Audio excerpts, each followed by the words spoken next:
Good morning, good day, good evening. I am as always your host, Brody Robertson, and today you might notice something. I'm not alone for once, which is rare, especially on this show. Welcome back to the show, Donald, and I've got one important question for you. Yes. When are you going to release your NFT collection? Because that seems to be what everyone's doing right now. Oh man, just gotta talk to the right people on Twitter, and I'll be on board.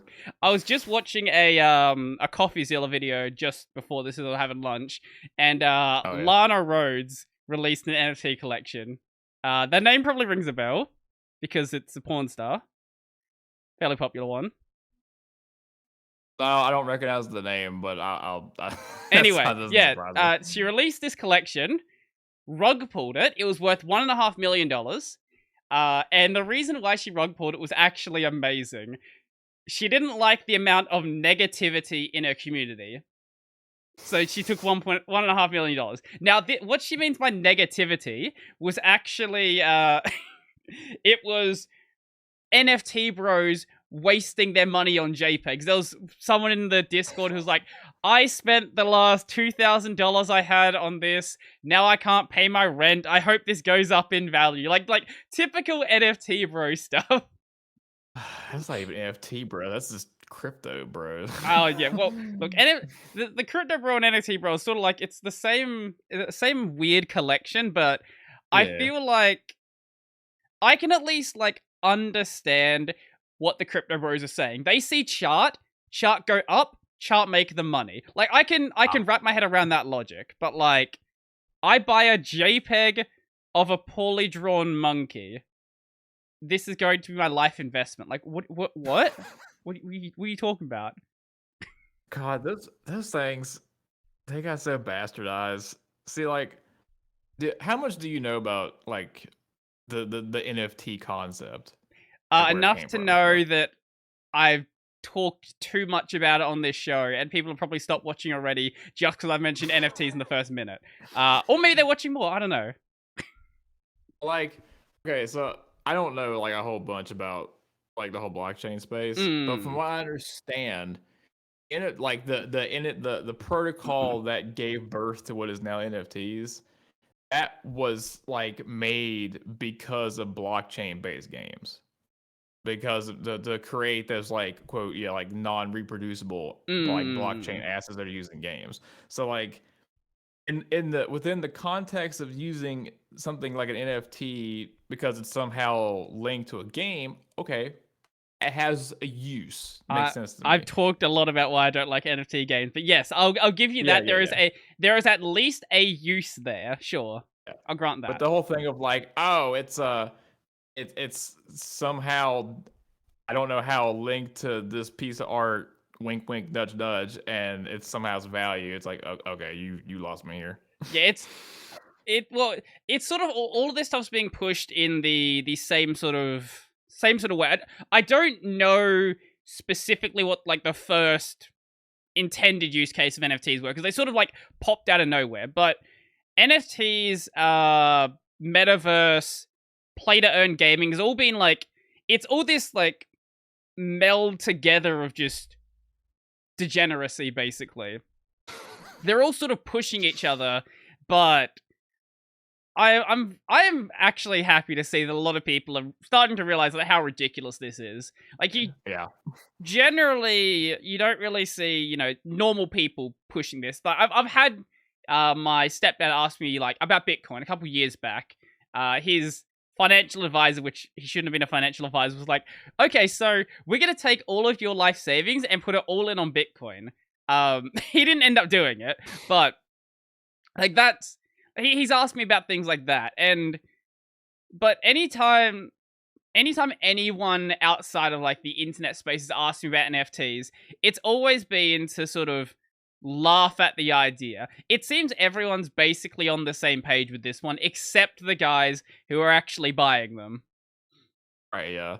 I mean, I hope more is done to find more interesting use cases with them, and not this meme ass shit with art. God, like, do you know do you know who the guy was that like kind of made NFTs like blow up as like an art thing. Do you mean the creator of the monkey NFTs, or are you guys speaking? No. That he was. I don't even think he was really the guy that like pushed it into like mainstream.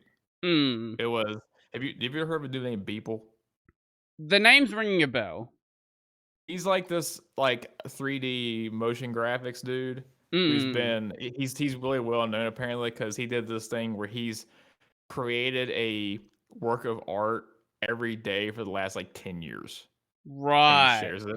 Yeah, and I guess he got involved in that space a little bit somehow, and I guess because he's like famous, Hmm. he had a NFT sell in an auction for like millions of dollars. Yeah, I just found a Yeah, article from The yeah, Verge. 69 yeah. million, which is also a great price. That's kind of what like because that was fucking headline news everywhere. Guy sells Hmm. digital art for millions of dollars. Oh god, I wait, what? completely What is this missed that NFT shit? story actually. Yep.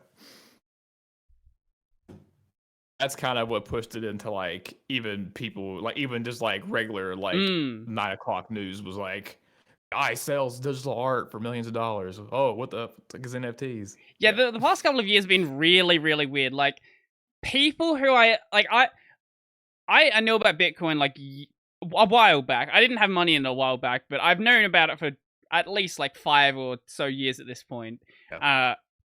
I didn't think we would get to a point so quickly where regular people are talking about like this weird blockchainy stuff. That Mhm. like I knew it would and like the direction that Bitcoin and stuff was going, I knew it would have to happen at some point. But the internet makes stuff move way, way quicker than anybody would ever expect. Yeah. And it's not even I think I'm not even I'm not so surprised at how quick non-techie people hear about it now. I think Mm. I'm more amazed at like what that whole space has turned into now. Like not just of like if you asked me like even like a couple years ago if we'd be able to basically like run entire systems off of blockchain stuff, like via Mm. a la like Ethereum, I'd be like, what? That doesn't make any sense. It's just currency. But it's like, nope, you can really run a whole fucking system off of it now. Well, the way that like one of the early explanations that sort of made me understand what a blockchain really was, is actually from I think it was the developer of Library. No, CEO of Library. Yeah, CEO of Library, Jerry Kaufman. He posted something. It might have been a video or something. He said a blockchain is basically a really slow, immutable database. That's the simplest way to think about it. Yep. Like, sure, you have this currency attached to it, but the core concept what a blockchain is just a really slow, immutable database. Yep, pretty much. That's basically what it is. Because back then, that was the days when if you just said this was a blockchain app, like that app just shot up in value. And that's hasn't really gone away. It's just shifted from blockchain into being NFTs. Even though there's a That lot of people who don't like them, just saying NFT, saying it's related to NFTs in any way, has that audience that's going to jump on it straight away. you can stick a few more buzzwords in there to get it going by. Be like, it's our Decentralized. blockchain backed, decentralized, powered by a smart contract. Mm-hmm. With our utility token. If you want some fun, just find some really shit projects that you know are gonna rug pull or have rug pulled, and just read their white paper because it's nothing but technical jargon that means nothing. They've just Yeah, it's one of those. they've just thrown. I forgot there was a there was a story of a guy who sort of faked his way up to being I think like a CTO or something. Basically doing exactly that, like just throwing out technical jargon to like upper management who has no idea what they're talking about. I wish I remember what the guy's name was, but that's basically the same thing. That's basically corporate in a nutshell too. We Act will. like you're fucking smarter than everybody else in the room and they'll think you are. So we were like 10 minutes into this, and I never. Just in case anyone's new to the show, tell the people who you are. What do you do? My name is Donald Feury. I've been a software engineer for 5 or 6 years. Started making videos on YouTube basically help teach some of the stuff that I know. And other than that, we play games, the same typical degeneracy he has on here. Do you actually still make any videos or not?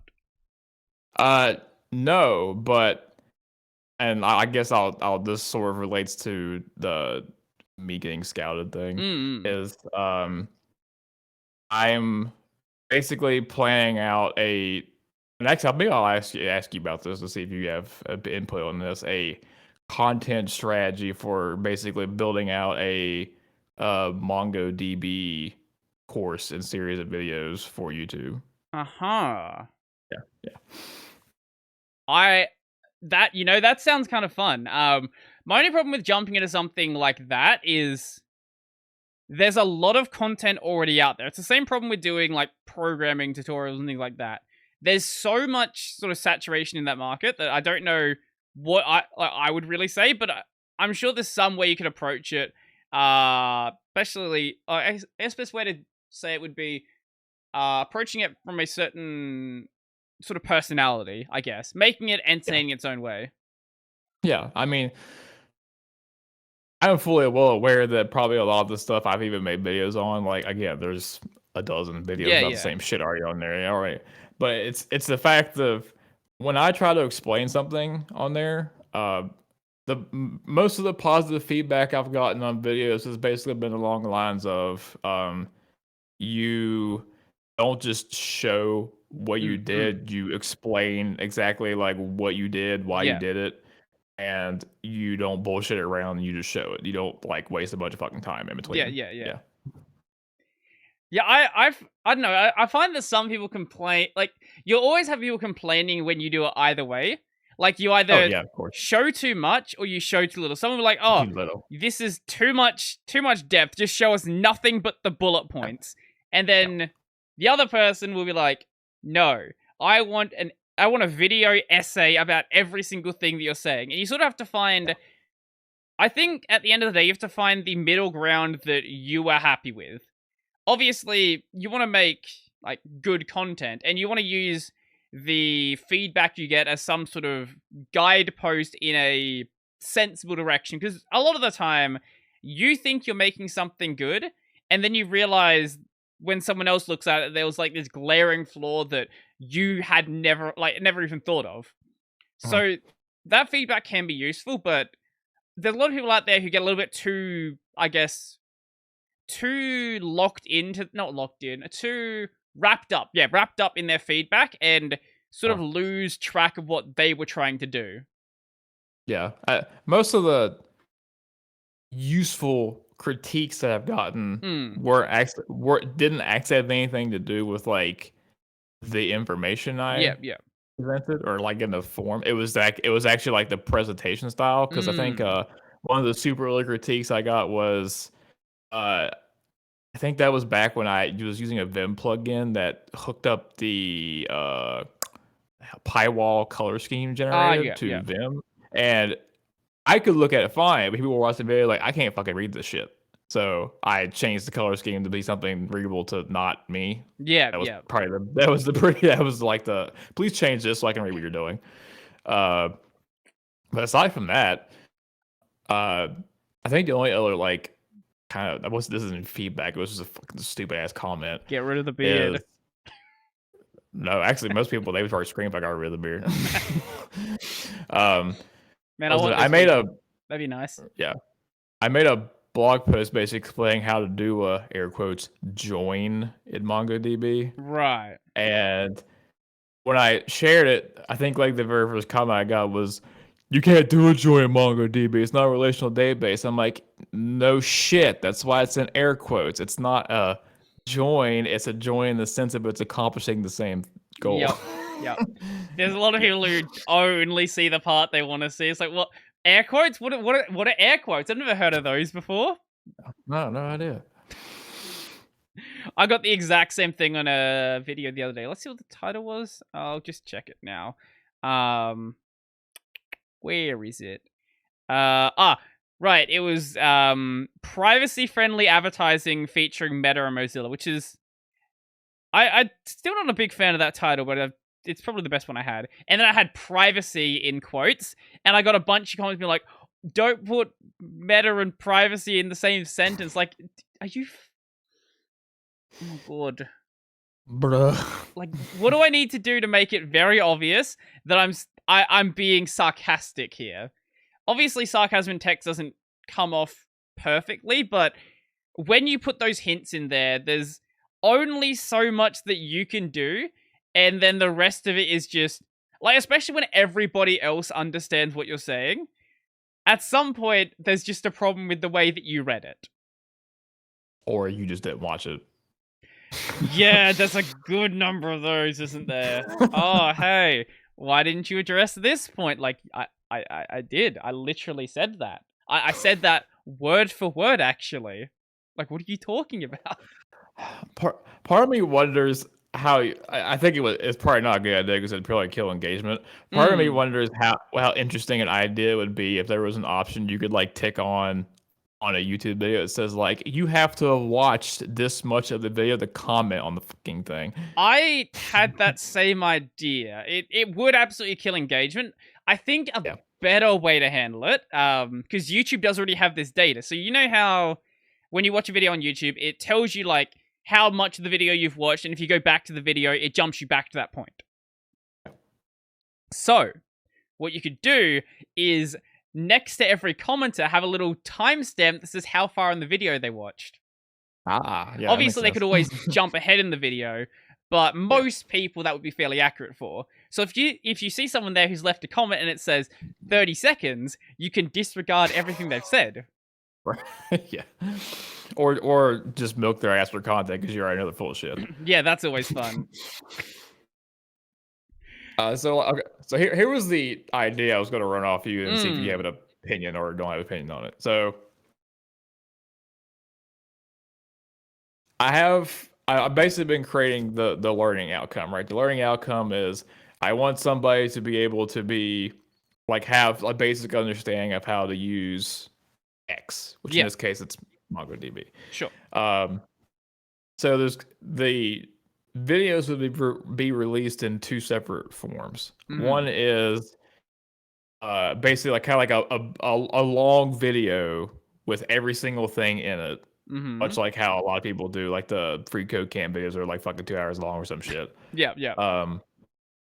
And a different way where every single part of that is its own video. Because, you know, more videos you have, more likely YouTube gives it to somebody. Yeah. I'm going to do both of those. Now the question becomes, does it make sense to do which one first? To me, it make more sense to just, as I'm doing each section, to just post a section. Or I should say, queue everything up, then have it be scheduled to be released. Yep. And then after it's all done, go, okay, here's the, you know, you don't want to watch 20 separate videos. Boom, here's one video with 20 bookmarks. You know, have fun with it. That's a very good question, because the way that I handle the podcast basically is like that, but far less professional.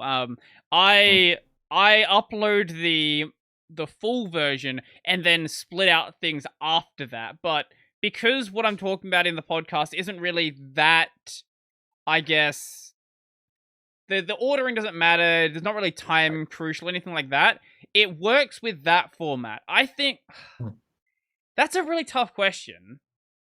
I think it might be a better idea to release it as it goes, and then in the full version, then you can go back and address any of the points that you... Like, if you missed anything, for example, you can add in something extra there. Rather than doing it the other way around, we release the full version. Then the full version may have problems, but then the individual parts wouldn't. I don't really know. Like, they've both got their benefits and issues. I think you're probably better off doing it part by part, and then if you want to do a full version after that, do a full version. Yeah, that's what I was thinking. And what you said is true, that I could technically like clean up. Yeah. That's what I was trying to get at. If I wanted to. But that extra work, fuck that, I'm not doing that. Well, yeah, you also don't have to clean up. Yeah. Like the only difference between the big one and the small ones Mm. is the big one is really just the main part, not the fucking, precursor slash Yeah, outro shit that's on every other video. yeah. Yeah. Yeah, I think you're better off doing the individual parts first and then going from there. That's the way I would approach it, at least. Yeah. Okay. That makes sense. I wouldn't even have the long version, to be honest. I would just have I would just have every part in a playlist. But if you want to have a long version, then I guess that does add value if you want to cut the intros and outros and stuff. Yeah, there might be something there, I guess. Yeah, there's also, because I've spoken to people about this. Mm, There are people who prefer just like finding like an isolated thing yeah. and then using it. But then there are also people who would be going, okay, I don't know shit about this thing. Just start me from scratch, and I want to Mm, work my way through the whole thing. And then that would be the kind of people who would, rather than having to fucking hopscotch from one damn video to the next, will just sit there and just watch yeah. through the whole thing. Yeah. I sort of go with both approaches whenever I was learning anything. I would initially go through like from, beginner to advanced, whatever you want to stop at. Go through all of it. Obviously doing my own stuff as I go, but if there's anything I need to reference at any point, I like to have an easy way to go back to a specific point. Let's say, I don't know, you're learning how to do join statements in SQL, for example. I always like the ability to easily reference that if I forget how to do that specific thing, rather than digging through all of the content just trying to find that one specific thing I wanted. Yeah. And part of the reason for wanting to have everything broken out anyway is, Mm, again, it's just kind of an SEO thing. Yeah, yeah, I'm literally wording these as if exactly how I would word it if I was like, fuck, I forgot how to do this thing. yep. How do I do this thing? But yeah. Yeah, that makes sense. Well, yeah, I actually use a lot of my content to like remember how to do stuff. Like there's a good number of videos I've actually rewatched that I made like a couple of years ago. Like, wait, how did I do virtual cameras? How did I do this? It People think that we make videos for them. We make content for them. No, we just make it so we don't forget it. Yeah. I mean, I Certainly I a think good part of it. there's there's been like two videos I think I've rewatched because I Mm. forgot how to do that thing. Well, I think one was one of the FFmpeg videos. I forgot which one it Oh, was. right. I thought you used to do those. Yeah. Yeah. Another one was the stuff to do with Go modules. 'Cause I Oh, forget what yeah. some of those commands do. Yeah, you've jumped around a bit with your channel. And now, actually, we didn't mention this, but now you're doing a podcast as well.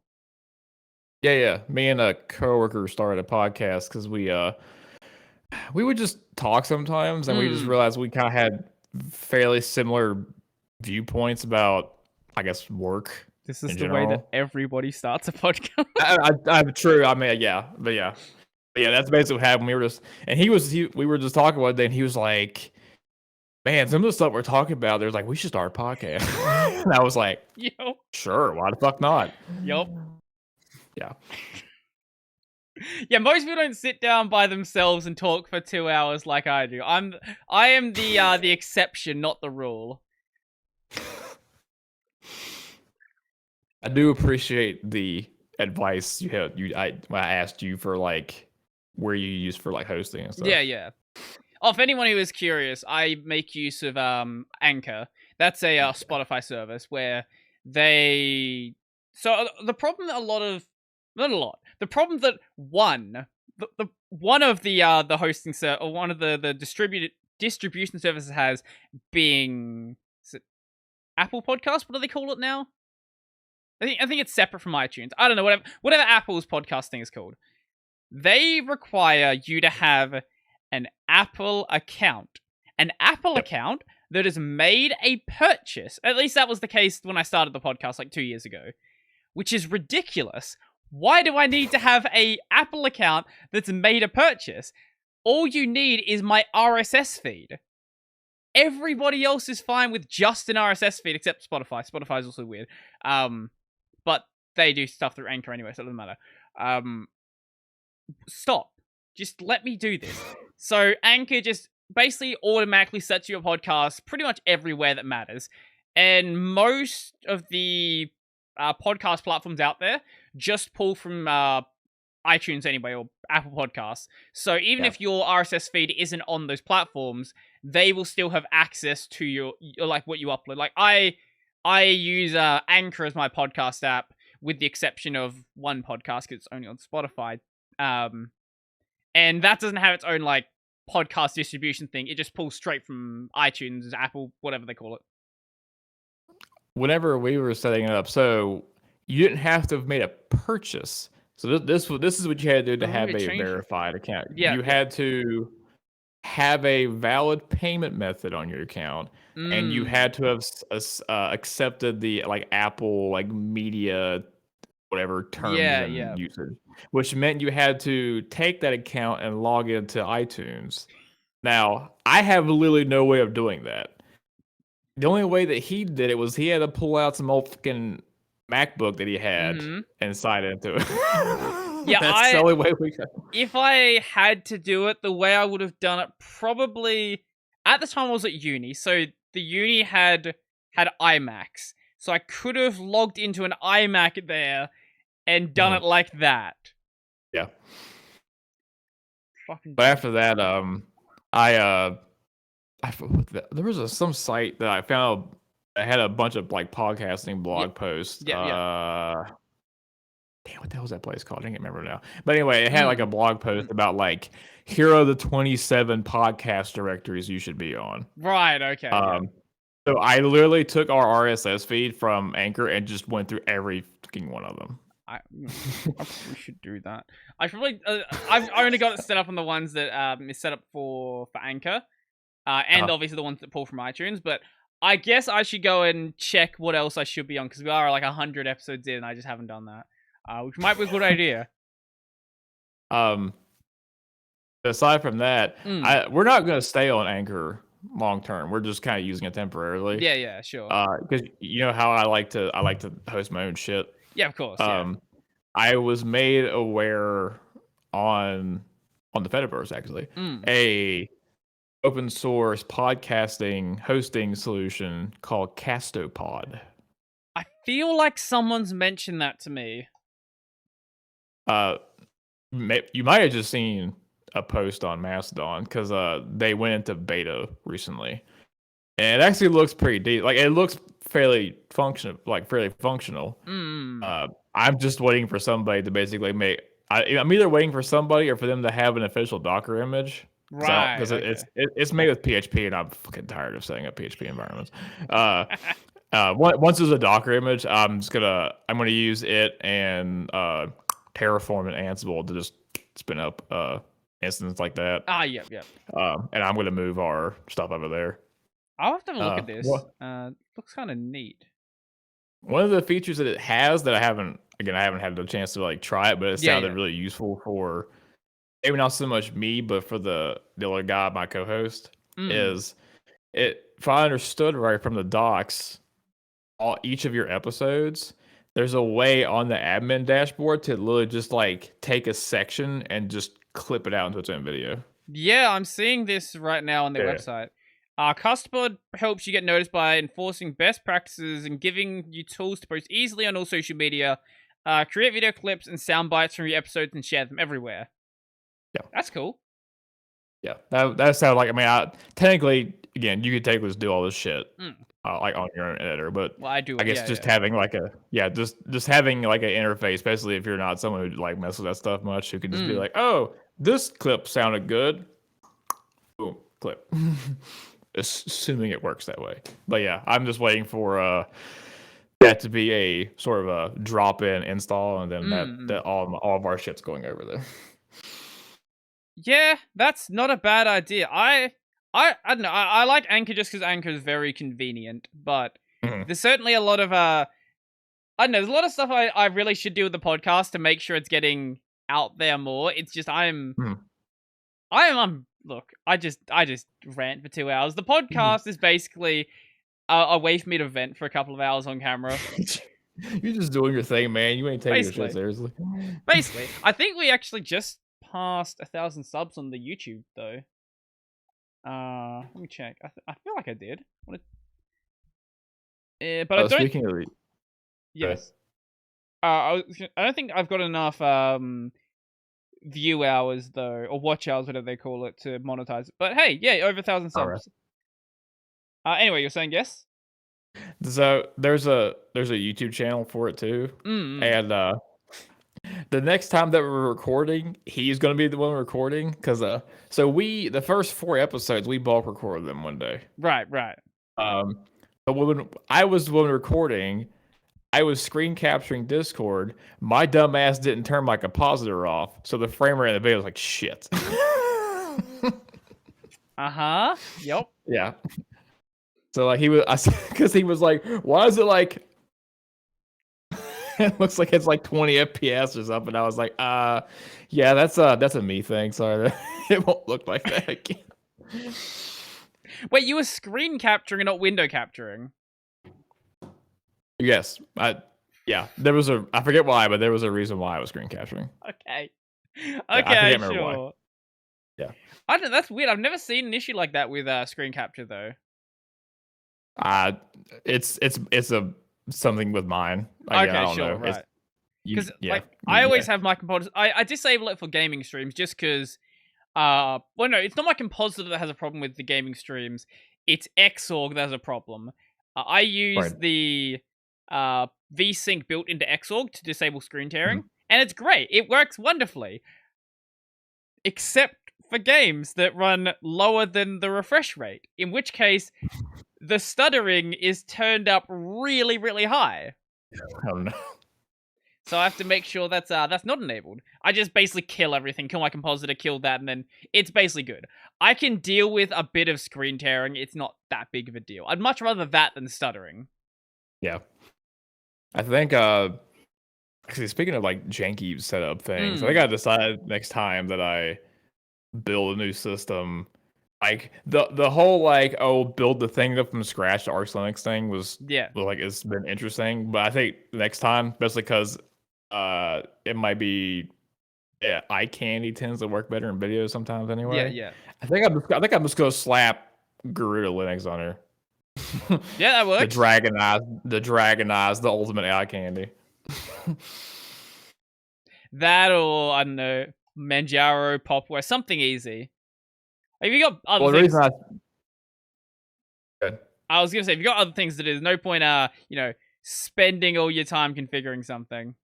I know. Well, the reason why I was specifying Garuda is because they have that version that's called Dragonize that has like that super fucking nice like theme with it. That I'm just like, bro, people eat this shit up on fucking videos probably. Oh yeah, actually, that does look pretty cool, doesn't it? Wait, is that? I think that's it. Yeah, no, this is it. Okay, cool. Open link in a new tab. There we go. That looks pretty cool. Yeah. And I bet any application not made for this desktop sticks out like a sore thumb. It probably does. That's the problem with having like a super custom theme like that, and why I try to keep everything like fairly basic. But hey, these icons look pretty cool. I like them. So I'll let people know what the podcast is called. If they want to go check it out. What do you do on the podcast? You didn't mention that ever. I added.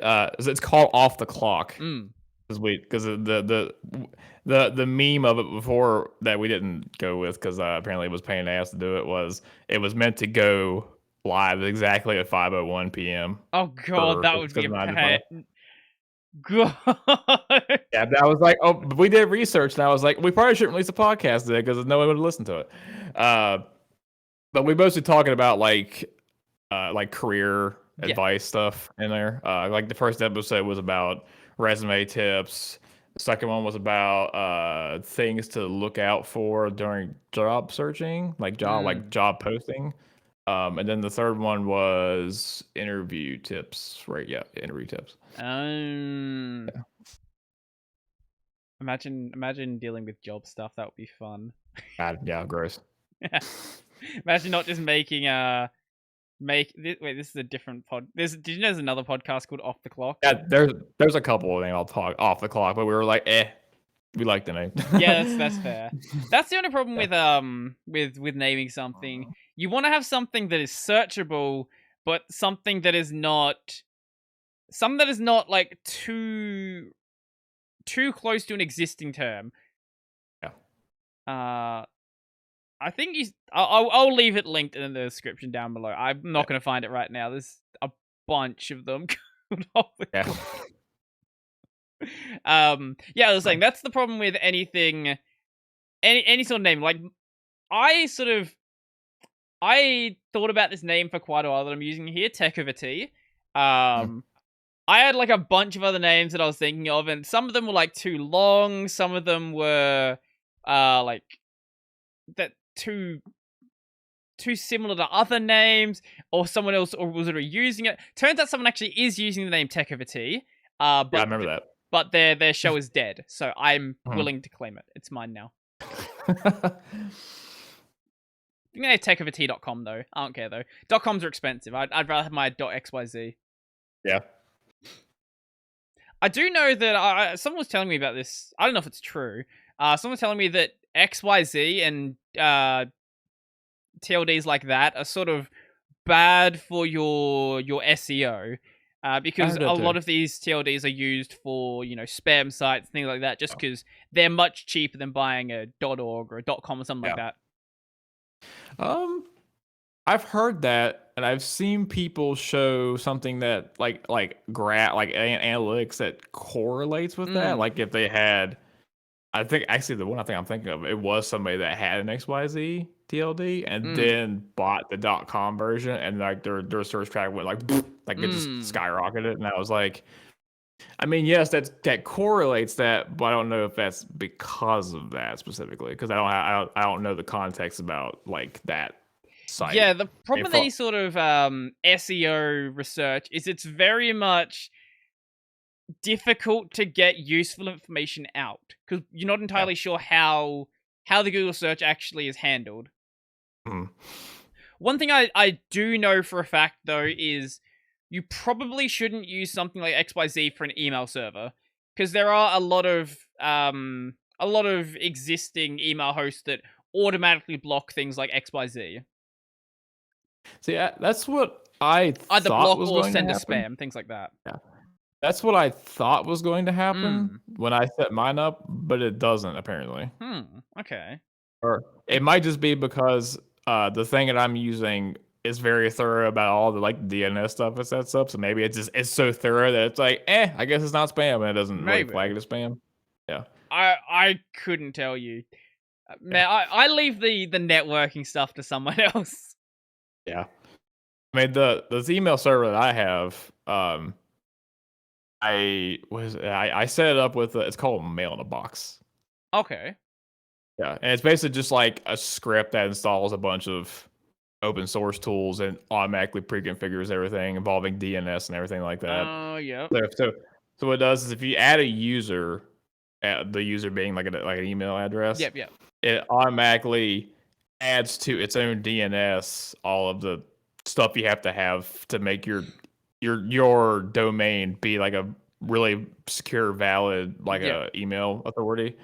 And you have to do some stuff on your host name provider to plug it up. Yep. I've actually been using it for a couple months now, actually with the podcast email and my personal email, and nothing actually gets spam as spam. Oh, that's good. That's actually good. This was just something I had read from some like random blog. I don't know if it was actually the case. If maybe it's just the case with like poorly set up servers, and that's why that idea is propagated. It might be. Because this is why I've never touched email. I didn't know Mail in a Box existed, but my understanding is getting an email server set up isn't difficult. It's getting everything associated with the email server set up that's the problem, like your block list and spam filters and like that. Just getting it so you don't set up this email server and then realize that you should shut it down like 10 seconds later. Yeah. But I might have to check this out at some point if I ever... She's gonna play with the cat. I mean, she's like, "Hey, I want to talk." Hey, No, you Chase. just go stare at me. Okay. Hello. Don't claw my hand. She Don't do that. she will she will scream if I mention that she's being fed. Then she will not shut the fuck up. But Wait, technically, it's not my cat; it's my housemate's cat. But hey, yeah, it you lives don't. in my room anyway, so it It's, is what it is. I have claimed you, human. More like he's claimed the bed, basically, and he won't leave that for the entire day. Anyway, before Oh, we get distracted by cats, I want to show you just the words. I'll show you a hilarious story I saw the other day. Now, where did my Discord window go? It's there. Yes. Okay. So, anti-cheat is like kind of a problem for a lot of games. A lot of games don't really handle it that well. So instead of doing that, how about we sort of troll the cheaters instead? Call of Duty now lets you destroy cheaters with your own automatic god mode. Basically, instead of banning the cheaters, they get detected by the anti-cheat, but instead of banning them, they're allowed to play, but everybody else is invulnerable to their attacks. I like that. Because look, if you get banned, you're just gonna like spin up a new account. If you get IP banned, you can just log in with a VPN. Right. It's really hard to actually ban someone from a modern game. So just don't ban them. Mm. That sounds like a perfectly sensible idea to me. Assuming it works consistently. Yeah. If it doesn't, and it starts affecting people that maybe just have like weird setups or something like that, that could be a kind of a problem. But hey, it certainly acts as like good marketing for them as well. Yeah, it does. Like At least sorry. At least they're trying to actually help deal with their cheating problem, unlike a few other games I know of. What games in particular? Dead by Daylight.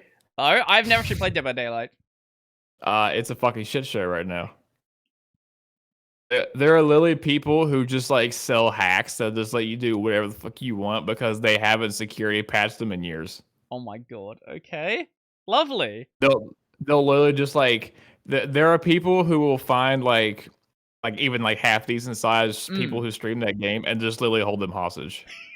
Because they can use the hacks in a way that the game won't end. Yeah. And then if you leave, it still flags you as you bang the game. Oh. Yeah. What this was the stupidest shit I ever heard. So they actually did a Q&A thing. And one of the things they brought up was the fact that they have that really bad cheating problem. What the fuck did one of these people say that was stupid shit? They said like, we're not telling you what we're doing to fix the problem because if we do, they'll know we're fixing the problem and try to come up new ways around. I'm like, I've heard this excuse for so many things. Yeah. Like, oh, we can't give you the boundaries that you're allowed to operate in because then people will know what boundaries they can try to push. Like, yeah, but what about everyone else who's not cheating? What about everyone else who is trying to like acknowledge the rules? Yeah. I mean, the thing about that didn't make any sense to me. It's like, okay, you're not wrong, probably, that if you say, oh, we know about vulnerability X, Y, and Z, we're working to patch them, that they'll go, oh, they're going to patch this, let's find a new way. But they're literally going to do that even if you just don't say that and then you patch them. Yeah. Because someone's going to try to do it and go, oh, wait, they must have patched us. Okay, time to find another way. Like, worst you did was prolong the inevitable by a week or something. There are some devs who I don't know who's talking. When you have a big dev studio, it's not always the case that the people that you're talking to are the people actually fixing the problems. A lot of the time, the people that are running the Twitter accounts, the game updates, things like that, are going to be their PR people who may not have the most the most in-depth. So camera just got completely blocked by the cat. Most in-depth understanding of what's going on the development side. Yeah. But no, the guy that was talking, I'm pretty sure he's literally one of the devs, or Oh, like yeah, okay. he's like with. I was like, what the fuck are you So talking he's just about? like coming up with nonsense to make people go away. Yeah. Have you been keeping up at all with the Steam Deck? A little bit. Like, I know it's out. I know I've seen like, damn, not Linus. What the hell, the guy? Gamers Nexus, like Yeah, kind of yeah. like take it apart and like look at it. I've seen those videos, like kind of describing like its thermodynamics and other parts about it. Yeah. Well, it's not out yet. It's out on the 25th, so it's All still right, a I guess little they bit was like, away. They've just had like review samples, things like that. yeah. But right now, actually, I did a video on this. It got a lot of people angry. Because Valve has said they've tested thousands of games, and there's literally less than 1,000 games they've tested. And people are like, oh, but they might just be releasing the numbers later. Like, okay, but like, why have they not released the numbers? It's been a couple months. Shut the fuck up. This is one of those. It's one of those the videos I did where you have a lot of people telling you you're wrong, and because people are telling you you're wrong, that means that you must be wrong. As if truth is a democracy where you must listen to what everyone else is saying. You're not going outside, are you, cat? What are you gonna do? You just as soon as I start saying something, you're gonna go outside. Okay, give me like 2 seconds. Okay. Entertain the people. Rare latte. Entertain people. You entertain? We'll talk? No? I guess not. Go stare at me like a grumpy asshole. Okay. I don't know what you were saying. I was talking to my cat and the fact that she's staring at me like an asshole. Like, oh, well, okay, that works as well then. Anyway, right now there is like just over 1,000 games that have been tested. There's supposedly about 600 games, 600-ish games, 700 games they know are going to be working. Which I can say for a fact is a absolute fraction of the number of games that are actually going to be working on the Steam Deck. Oh yeah, I mean, again, maybe they're not willing to count this because it's like community sourced. But like, I think you said this too. Like, they could literally just point to fucking Proton DB and go, "Look at this. This is a pretty decent indication of what's going to work and how well it works." Well, the problem with Proton DB is that there's a lot of stuff on that platform where, firstly, their rating system isn't entirely clear. Like, I've played bronze games that play basically perfectly. Like, just because I have the bronze rating does not mean it's bad.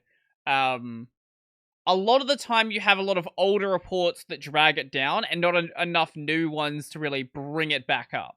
So maybe on older versions of Proton, yeah, it actually was a mess. But we're in Proton, 7? I want to say 7.0 now. We might have 7.1, but at least 7.0. And even games like Persona 4 Golden, which were notoriously hard to run, are running now. The problem it had is the cutscenes were encoded in a codec that required like Windows proprietary stuff. Like I think it was like media codec. I don't know remember what it's called. But with the base version of Proton, you just couldn't watch the cutscenes. Like the game would literally crash if you tried to. Now, sometimes the cutscenes play. Other times the cutscenes just show like a dummy like footage in place of it.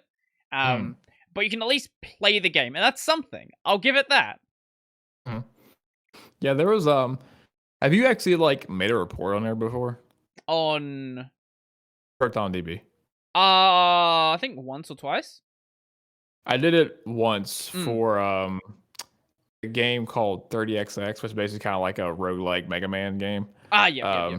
Okay. When it initially came out, it wouldn't run in Proton. And I reported it. And literally the first hotfix they did the next day changed it from Borg basically to runs perfectly. Yeah. Because what it was is there was some way they were trying to load your save data that just didn't work in Proton. It would error out and die. Sure. But like they literally as soon as like the next day they fixed that and like, oh, it's fine now, runs perfect. That's always nice to see. There's actually been a yeah, I see the report here. And then like just after that everything's just good. Yep. There's actually been a surprising number of developers who have been adding in anti-cheat support. I Yeah. didn't think it would happen. Sorry, are we anti-cheat? That's what the list is.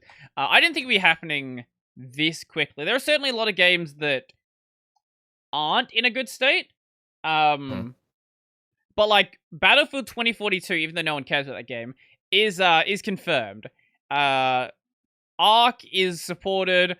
Smite is confirmed. Rust is confirmed. I think a lot of the Call of Duty games were confirmed as well, or already. Yeah, no, Black Ops 3 is supported, and a lot of the other Call of Duty games are supported as well. Dying Light is supported, and Gary's mod is supported. Like, surprisingly, we are getting a lot of support. There's still a lot that hasn't been done, Mhm. but I'm impressed with what's happening. We just don't get Fortnite, man. No Fortnite on the Steam. No Fortnite on the Steam Deck. That was such a fucking dumb situation. Like, what do you mean, Tim? It's literally your software. Why are you telling people not to use it? Man, I don't know what goes through Tim Sweeney's mind half the time. Yeah, like I think that dude seriously has like, because then the way you play it, where it's like some days he's like, I love Linux, and other days he's like, I fucking hate Linux. I'm like, oh, you got like bipolar disorder or something? No, look, I stand by what I said. There are two people running his Twitter account. Like, Tim Sweeney and, I don't know, his twin brother, Mitt. Tim and Mitt. There you go. Yeah, they just both run the Twitter account and he doesn't acknowledge it. But hey, whoever needs anti-cheat when you can just have good moderation like 14 does? Yeah, actually, I guess 14. I'm pretty sure 14 would run on the Steam Deck. It runs perfectly fine on Linux, so... Yeah, I was gonna say. With one exception. The A Realm Reborn opening cutscene, for whatever reason, soft locks the game. So you can't watch that in-game. Heavensward, Shadowbringers, Stormblood, Endwalker, all perfectly fine. A Realm Reborn, I guess, has a codec problem like Persona 4 Golden does. Yeah, that makes sense. But like, none of the in-game cutscenes are a problem. None of the in-game dungeons, dialogue, anything like that are a problem. I've had no issues with it whatsoever. Yeah, oh god, dude, I got sucked the fuck back into that game now. Mhm. Holy shit. I am I've like, as always, I've been playing a lot of this game. I recently, like just the other day, finished the Crystal Tower quests. I'm getting close to the end of the Realm Reborn patch content as well. I think I'm in like 2.4 or something like that. I would smoke it past your ass. Yeah, where are you? I finished the Heaven's Ward main story. Jesus Christ. Okay. What are you playing? Red Mage. Red Mage. I fucking love Red Mage, Why are you dude. playing? Okay. I I don't know. I don't hate Red Mage. It's just it's a very different class to a lot of the other classes, and I just haven't been able to get used to it. The first thing I did when I got Red Mage and was reading the gauges shit, I was like, this is fucking confusing. I'm gonna go be able to dummy for about 20 minutes and see if I can understand this shit. Mm-hmm. But like literally all their rotation is just alternate between using white and black magic. Literally, Yeah. that's literally all it is. Like, it's not complicated. It feels off to me. It did it at first because sometimes you have to deliberately stop and go, oh wait, did I make one of these fucking gauges go way out of whack? Because it's supposed to kind of kept somewhere in Yeah, balance. And otherwise you you have to get go, that damage reduction. Okay. Yeah. Yeah, you gotta go, I need to not use white magic for a minute.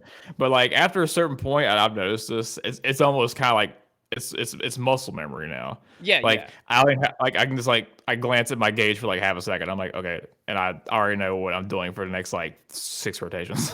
Yeah, I'm sure I could get used to it, but I don't know, I've been playing a bunch of different jobs just to work out what I want to go into Heaven's Ward with. I really like the summoner rework. It's made the job very, very mindless. You just you just pop your whatever the thing to activate your summon gauge is. You just go through your summons, you use the abilities, and then by the time you're done, you just reactivate. It's a very, very simple loop, and you do a lot of damage, and it looks cool, and that's all fun. I never played Summoner prior to the rework, but I hear that it's always been sort of a mess of a job, and only just recently it's actually become like easy to play. I know when I played back in Vanilla 2.0, Summoner was basically 6 summon on thing, throw dots on it. It was like playing Warlock in WoW, basically. Okay. Actually, see if I can find it. Summoner era. Summoner.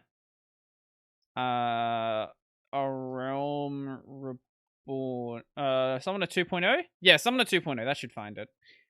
Probably. I don't want a video job. Can we find a text job guide? Oh, the wiki would be like way updated, so that won't work. What was it like playing a 2.0 Summoner? I don't want to. Oh god, these are all really long. You were a dot job, and your dots had varying times. You juggled uptime with ridiculous utility, with eye for an eye, and plus super virus fate, plus Adder in one. What? Resurrection. Its only AOE was what? And was spamming a borrowed Blizzard 2. What? Yeah, What? like okay, I don't know about like the high level stuff, but like literally like the core thing of it was like basically playing an Affliction Warlock in WoW, where you dot shit and you spread the dots. That's literally what you did.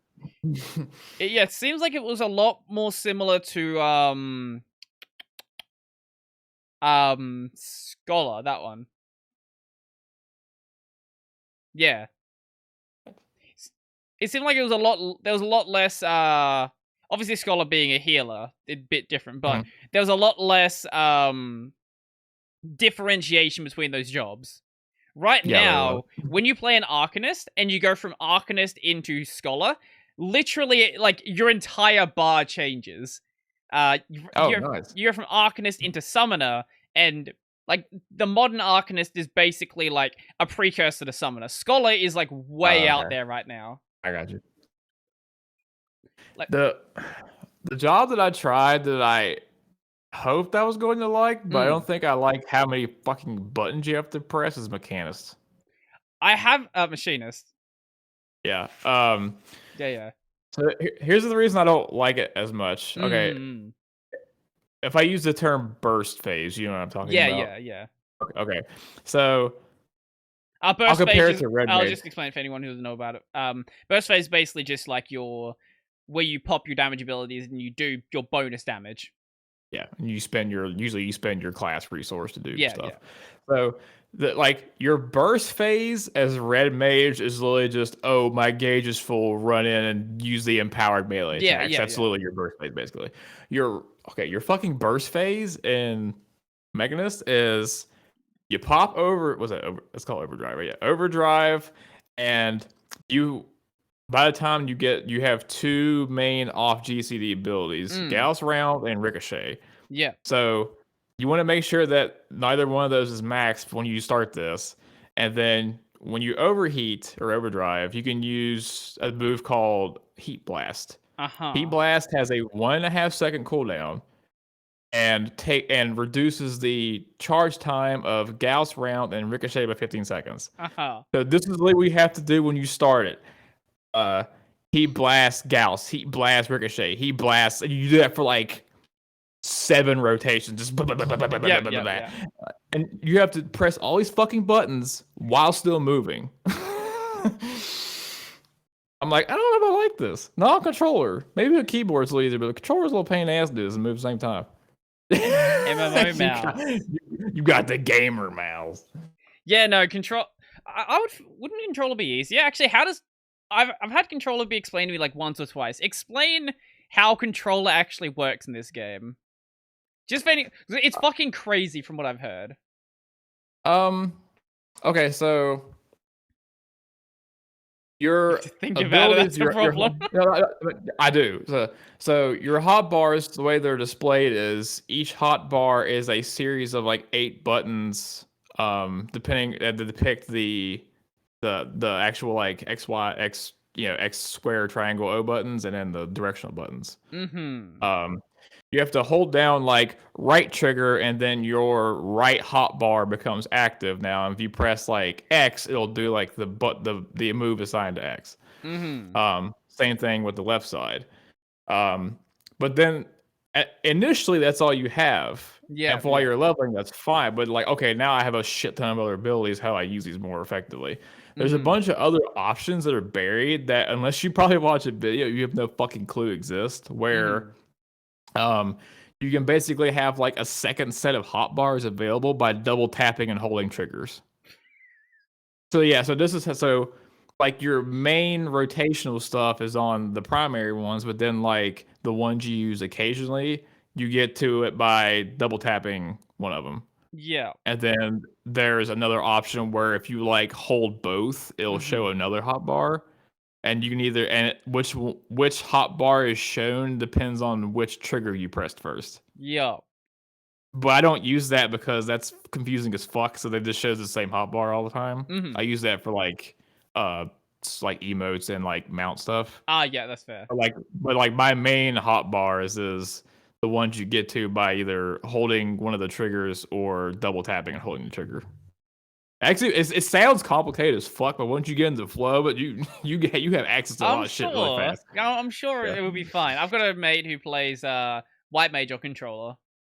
hmm I I I'm happy with my keyboard and mouse. As much as I like playing RPGs on controller, when you have like a hotbar, like I'm just gonna use a keyboard. It'll be easier for me.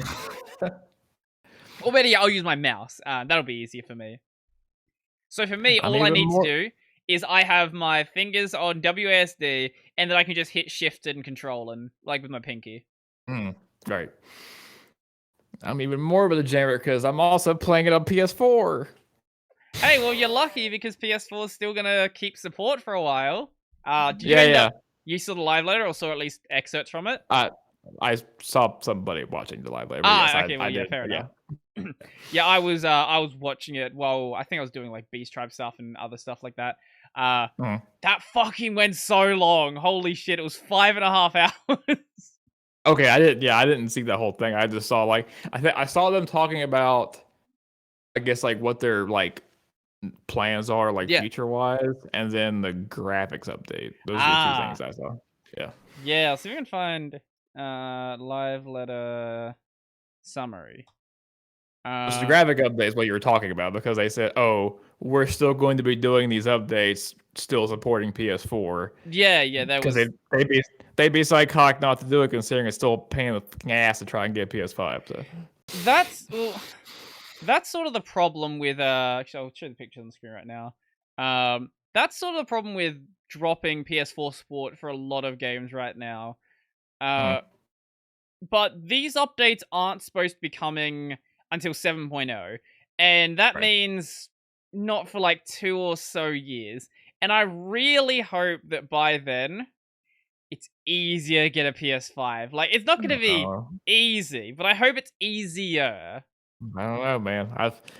Only thing I know is I'm subscribed to like 3 fucking stock Mm. pingers about PS5s. There has not been a ping for a PS5 restock in like 3 weeks, which is a little fucking crazy. There was a couple of stores near me a little while back that were doing uh walk-in buys of PS5, so you couldn't order them online, Hmm. which was actually really cool. I was thinking of getting one, but even if you can get one, they're not retail price right now. They're fucking Right, yeah. insanely more expensive. I'm just like, I don't want to do that. Like, there's a Did mm, PlayStation mm. actually sent me an email a while back saying that they were doing a thing where you could basically like sign up to be entered into a chance to just be given a chance to just buy a PS5 directly from them. Oh yeah, that'd I be was cool. like, oh, that's smart. I haven't got one yet, so I don't fucking care yet. But that'd be nice. I'll buy it. How much is a PS5 here? Let's find out. How much would I have to spend Um, on PS5 in Australia? oh, what else for that? Oh, Um, what is it for you? the digital version I think is 400, and the disc version is 500. I I think. gotta find one that's actually fucking for sale. Am I right? Because a lot of stores here, they just if they don't have them for sale, they're not even listing them on their site. So the site called StockX, which I've never heard of, that's selling it for $1,100. I'm guessing that's the disc version. It doesn't have any clear indication. Oh, this is an auction site. Oh, that's gross. No, that's not happening. eBay? Is this? This is the digital edition for 1,100. Yeah, digital edition is 1,100. God damn. And for the record, my currency's not that bad. Like it's not 33 cent. Like it's not 33 cents. Or no, sorry, $3 to a US dollar. Like that's not how this goes. Man, that's fucking crazy. And right now, like I'm not even that desperate to get one, just because there's not really much. Oh my god, PlayAsia is selling it for $1,500 with $260 delivery. What are you talking about? The only downside to playing Final Fantasy on PS4 is not the controller. It's not even the load times. The load times are actually pretty good. It's the fact that when it's running, my PS4 sounds like a jet engine. Because it's trying so hard to keep up with the heat. Yeah. And mine's probably worse because my PS4 is old as fuck. Yeah, 7.0, they're going to also be adding, maybe 7.0, maybe before that, they're going to add in some graphics options. So you can, like, lower the settings and get better frame rate or raise them up and things won't sound like a jet, sound like jet engine more. It's nice. Hey, it's nice to have some sort of option there, but yeah, that's not good. I'm happy playing on PC. Well, I couldn't change anyway, just because how fucking stupid their account system is. Oh my god, dude. So you're stuck on PlayStation no matter what you feel like, unless you want to start a new character. Nah, I mean that's fine. I'm not changing anyway. What was I gonna say? So I think I told you before that most of the content that was in 2.0 I was at least familiar with. But anything past that, nope, this is all right, new territory. Right, you played 2.0 what, when it happened, or? Yeah, pretty much. And even a little bit of 1.0. that, which was like how do I describe 1.0? 1.0 Final Fantasy was 11. Yeah, basically it was like a prettier looking Final Fantasy 11. Yeah, basically. I am very, especially from somebody who's coming from having played like WoW a long time ago and all that. I am very impressed by the fact that unlike WoW, where they just trash all their old content and it's completely useless, all of the fucking content that's been in 14 up to this point so far is still relevant, and you either like have to or still can go through it just because of the way the game's designed. I'm just like, yeah, this is amazing. Relevant in. There's different ways to describe relevance. Relevant in terms of gear, absolutely not. Old gear is useless. Oh, yeah, of course. But there are still people that go back and run like ARR extremes and Heaven's Ward extremes and Savages and things like that. Like people still go back and run the old content, like not just the MSQ stuff. Yeah, well, like even the way that they made the duty finder is different than the way it works in WoW. Because in WoW, the only time you can do old content and still actually either get gear or get XP so that you can use it is when they have this thing called time walking. Right. Where there's like a set of dungeons from an X pack that you can do it's scaled up to like whatever the current stuff Yeah, is. yeah. But because of the way it works at 14, where it doesn't matter what level the thing that you're queued for and you get into, it just scales you down, and you can still do old content, still get XP for it. Yeah, that I even just that is a fucking breath of Yeah, fresh yeah. air compared to Well, wow. the scale. Okay, when I started playing 14, like before I started playing 14, I'd heard a lot of really good things about the scaling, and the scaling for the most part works well. Yeah. There are other times, like Cape Westwind, where it doesn't. Well, I guess it's why they're taking it out of the fucking game, really. Or I Yeah, guess changing it to a regular thing. yeah, I think it's turning into an instance dungeon or something. So, Yeah. the Cape Westwind, for anyone who doesn't know, it's one of the, I think it's like third dungeon or trial, or whatever, from the end of Arum Reborn 2.0 stuff. Now, Cape Westwind, when it first came out, was not difficult, but like it had mechanics. Yeah. Because of the changes, the way that eye level has increased, the way that abilities have changed, damage, potency, and all, like, potency doesn't get scaled down when the new patches come out. So a lot of the potency that was there has now been raised higher. Jobs are much easier to play. It's literally impossible if you're playing with gear at the right level to die in Cape Westwind. Like, you can go into Cape Westwind without a healer, and you will not die, because you cannot take enough damage. Yep. Now, one of my mates actually gave me an idea for how to make Westy fun. Go in with min eye level, no job crystals. Yeah, that'd be interesting. Because you don't, you get, like, Marauders and Arcanists, and, like, you don't, none of the good stuff you can use. Yeah. You don't have, like, I don't think you have a healer with, like, a shield healer. Like, you have to use, like, a conjurer. You have to, like, you're pretty much fucked. So you actually can take damage from, like, Westy's missiles. True. We're gonna make this content relevant, damn it. Even we have to do it ourselves. Like, even if you take, like, you're taking a gladiator, you don't have Sheltron. So you take so much fucking damage. I am sad that it's going to be getting removed, though. The group that you were in the first time they did the whole thing where they were like, "Oh my god, this get ready for things." Mine was really bad. Oh no.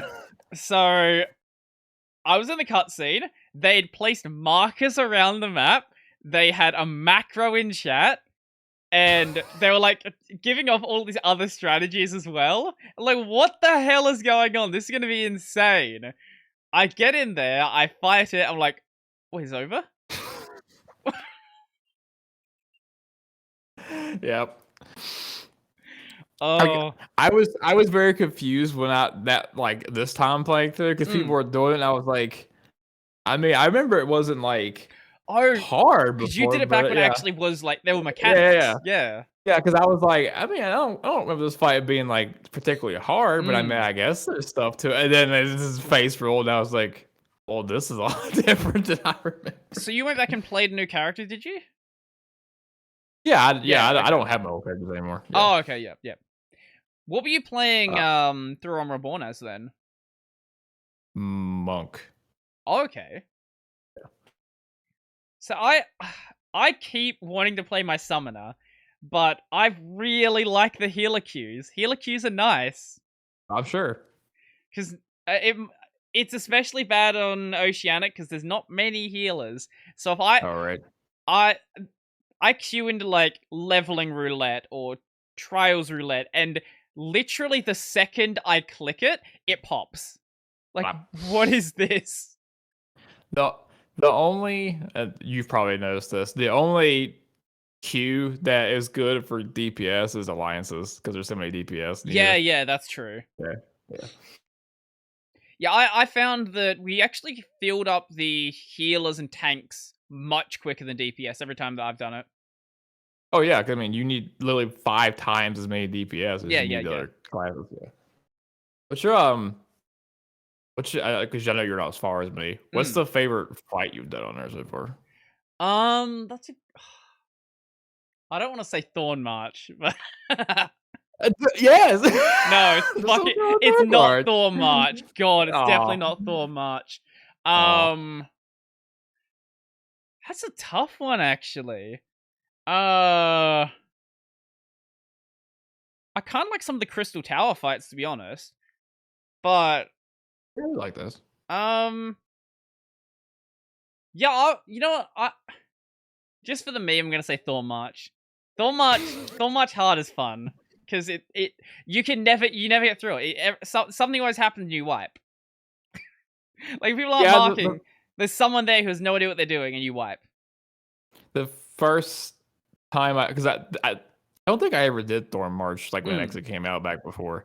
Yeah, So Thorn I March actually was in went, like 2.1, so unless you played yeah. patch content back then. Um, I think I remember the first time I did it, we wiped. No, I was like, "I don't know what just happened." We all died. Yep. And then the second time we killed it. My favorite fight you haven't gotten to yet because it's in Heaven's Ward Mm. is there's a primal you fight called Havana, I guess his name. Mhm. Oh my god, just that character, the music, the environment, and his attacks. Oh, it's so fucking good. I will just queue up just to do that fight. I'm going to go read up what the extreme mode of that fight is because I want to do the extreme mode of that fight. The problem that Thorn March has, Thorn March isn't difficult. The problem with Thorn March is you have to do it in. You don't have to. It just gets much harder if you don't. You should approach it in a very specific order. So it's Black Mage, White Mage, Paladin. I forget the rest of it. Yeah. But if you start attacking King Moogle too early, you just die. Yeah. If you attack the wrong Moogles too early, you just die. there's so many ways you can just die, and usually it's the healers who get targeted first. But I've noticed there's a lot of really, really bad players in Oceanic because I'm never the healer that dies. It's always the other one. It's crazy that. I wonder what that could be about. And I'm not good Have at you healing. have you looked to see what that fight's like on Extreme? I've read a guide. I haven't watched a video though. Yeah, I read a guide. I just thought it was funny where it was like the order's totally different on Hmm. Extreme because apparently if you don't kill a thief, he'll just walk around in like 2 shots. My understanding is on Extreme you have to kill some of them at the same time. Oh right, yeah, yeah. Well, the thing I remember that I thought was funny was like, okay, what is it? I remember if it's like one of the Moogles or the King Hmm. will just power creep the other Moogles as the fight goes on. Yeah, yeah. And one of the thief has no aggro table. It'll Mhm. just go around and just randomly hit people. And it'll get to the point where if it gets too strong, it'll just go up to your hair and go boop, and you'll die in one Oh hit. god. So you're gonna be minding your own business. You're gonna be like, "Hey, how you doing?" And Mm. just fucking rape you. You're dead. Man. I I think playing other jobs, especially in like 4-mans, gives you a really good idea of like how I think better ways to approach your own and better ways to approach that job if you actually go and play it yourself. Like when Mhm, I was I started the game as a paladin or a gladiator. mhm, I didn't really have a good understanding of how to tank well before I went mhm. and played a DPS and realized like how annoying a bad tank could be. A Right. tank that didn't face the enemy away from you, a tank that kept like rotating them, things like that. And I feel like doing that has sort of made me better at playing the other roles as well. And now playing healer as well, I realized like there's a lot of really bad healers. Like once you hit 50, if you're playing a white mage, just use Medica 2. It will make everything easier. Just stop worrying about healing stuff. Just Medica 2 and you win. One of the things that I see people see sometimes, or see I can't talk. See people say sometimes Mm. about healers is there's There's like a one main big difference between like a okay healer and a really Mm. great healer, and the difference is do they DPS too? Yeah, yeah, yeah. Yeah, because they're like I've seen a couple people say like there's such a huge difference in how long fights take when you have a healers that don't fight, don't DPS, and then the Yup. ones that do. Yeah, this is so when I'm in a fight that like I'm going through dungeon and we want to clear quickly. I am I basically start the fight like if I know there's going to be a lot of damage because the tank's actually pulling quickly. I'll Medica 2 and then chuck a regen on. And that will last the entire fight and I just stand in the middle spamming holy. That's all I do. Because also holy is going to stun them. So Yeah. you're doing mitigation as well. Yep. But generally, it's just like a regen or a Medica 2. Medica 2 I usually save for the bosses where, you know, sometimes the boss will just randomly attack someone else if they feel like it. Depending on, you know, what dungeon you're running. Yeah, I was really afraid of doing healing back when I first started. But now that I've tried it, I realize it's actually not that bad. And like a lot of the bad healers I've seen are just like really, really bad at the game. Yeah. I thought about trying healing later, but I was like trying to select who to heal on controller sounds like a pain in the ass. But then I Yeah. found out there's a way that's not a pain in the ass because the way you tab target on controller is hitting left or right on the control pad. Yep. But apparently if you hit up or down, it only cycles through party members. Okay. I went, oh, okay, that makes sense. I just click. I just click on the fucking thing. I know that you can like, you know, use your F keys and that will work. I just click. I don't want to work out maths in the middle of a fight. Usually it's the tanks, so they're like number 2 or 3 if you have like a if you're doing an 8-man. But like I just click it. I've gotten used to it. I just have usually have my mouse like hovering over my party list now and just do it like that. Part of the reason why I'm going through the story quest, like I wouldn't say I'm fast, but I'm kind of focusing more on it is one's just the story. The story's awesome. Yeah. It's a hell of a step up from most of the other shit that I've played. And the other one is when I was going through Red Mage's skill list, I was very pleasantly surprised that at higher levels they actually use fucking Flare and Holy. I was like, wait, what? You can't have Flare and Holy? What the fuck? Oh, I didn't realize that. Yeah, for Holy and the Flare. Oh. Yeah, because apparently they get an extra resource later that gets generated when you use the empowered melee attacks that you use to cast Flare and Holy. Right. And then Flare and Holy have another gimmick where, well, if you cast Flare when you have less black magic than white magic, it guarantees a proc for fire or soon. Huh. Okay. And then later, your main single target spell, Jolt, combos from Flare and Holy. I was like, wait, they have spell combos? Oh, baby. So that's Stormblood stuff by the looks of it here. Yeah, that's when Red Mage came out. Yeah, it was Stormblood. Now the no, thing I mean I'm like the leveling content. Like some of those are probably they're job quest. Like the Holy's a job quest. You wouldn't be able to do that job quest if you get to Stormblood. Probably, yeah. I figured that. Because that's at 70. Yeah. No, because when the job quests are locked by where you are in the MSQ. So I have like a level 65 paladin because I just keep doing like daily stuff. Getting a lot of XP. But I can't go and do any of the further job quests. I was also pleasantly surprised that I get Cure. That's fucking nice because you could dual cast Cure. This is why Red Mage is one of the popular options for Palace of the Dead. I actually haven't done Palace of the Dead yet. It's I want to say it's fun. Palace of the Dead with a party is fun. Palace of the Dead solo is pain and suffering. I keep saying I'm going to go and do Palace of the Dead solo, and I keep making progress, and then I die, and we have to restart. But one day I'll get my Necromancer achievement. Or my Necromancer title. What's that for? Like getting through the whole thing? Getting through floor 1 to 200 without dying solo. Wait, how many floors? 1 to 200. Oh yeah, the- there was 100 extra floors added at some point. I think after Heaven's Ward, Stormblood, something like that. Yeah. Who the fuck goes through 200 floors of? Yeah, Heaven on High is still only 100 floors. I just Heaven on. Like? Oh yeah, Heaven on High wasn't in the game when you initially played. That was added in. I want to say Heaven's Ward. Yeah. Heaven on High. Pretty sure it was Heaven's Ward.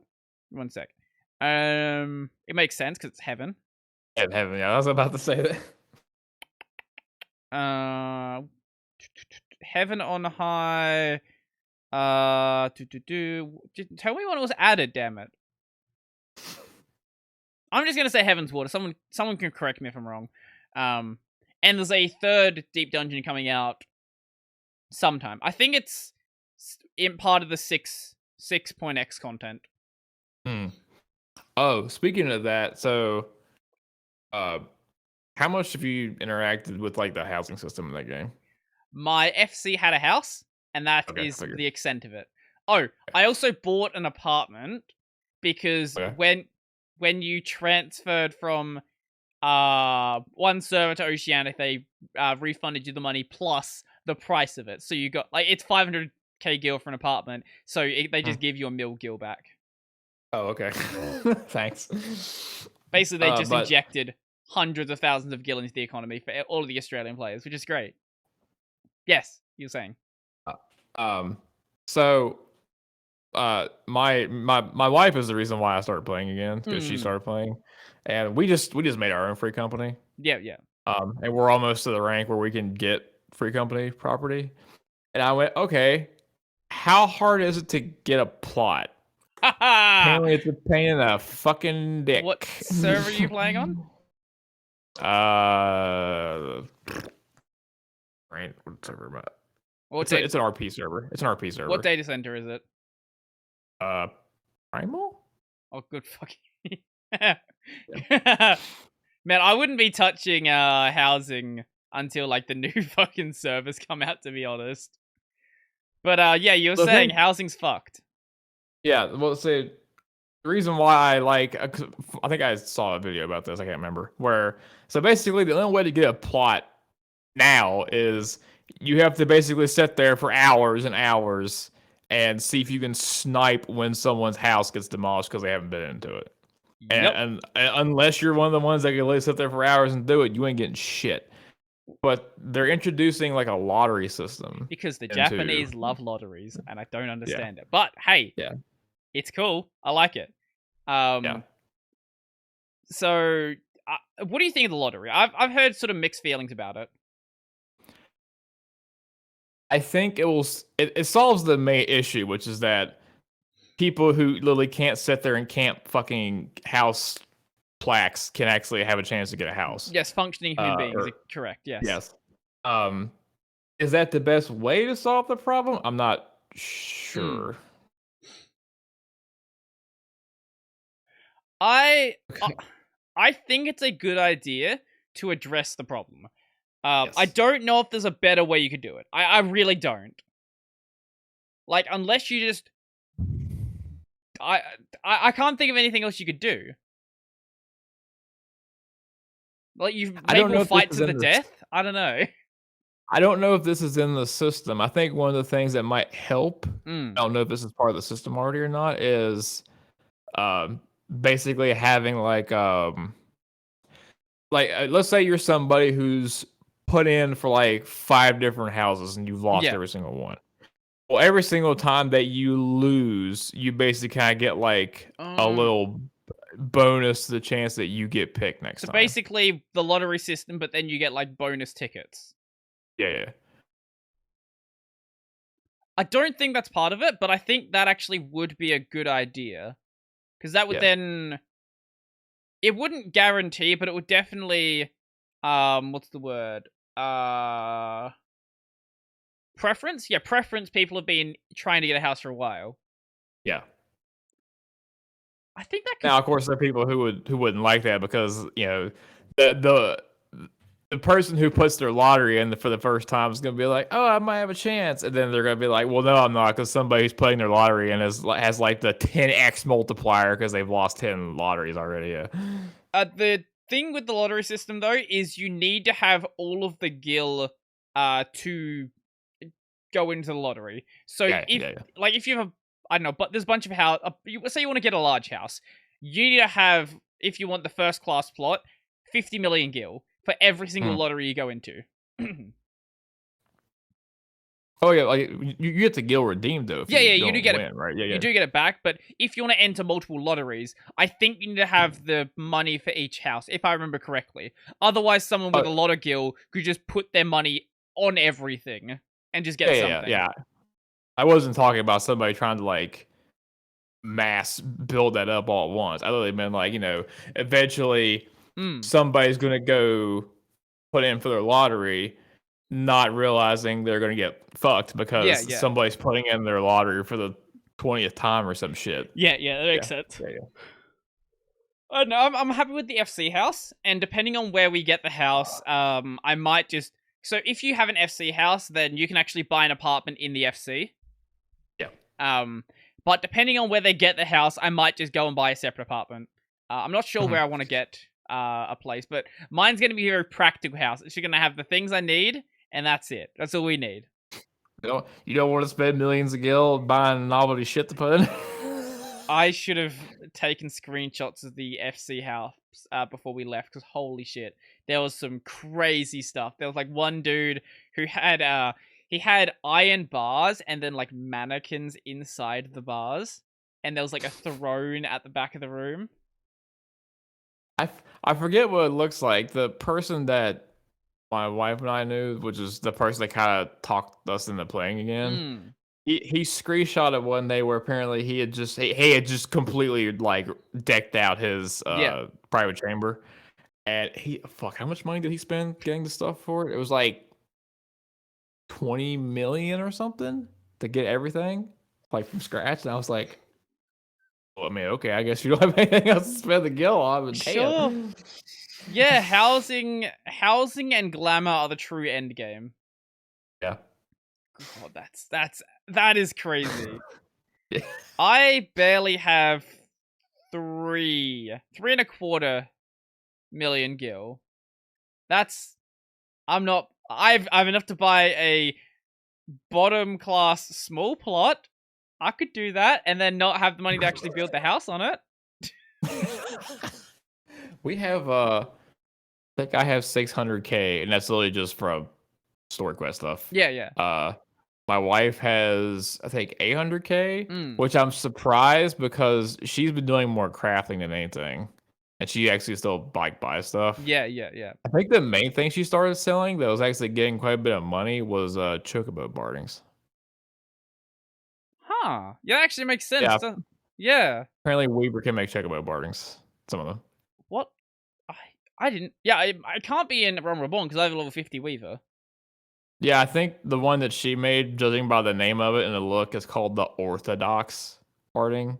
Kind of gives him like the Elzen high house kind of garb. Yeah. Okay. Oh, that actually looks pretty cool.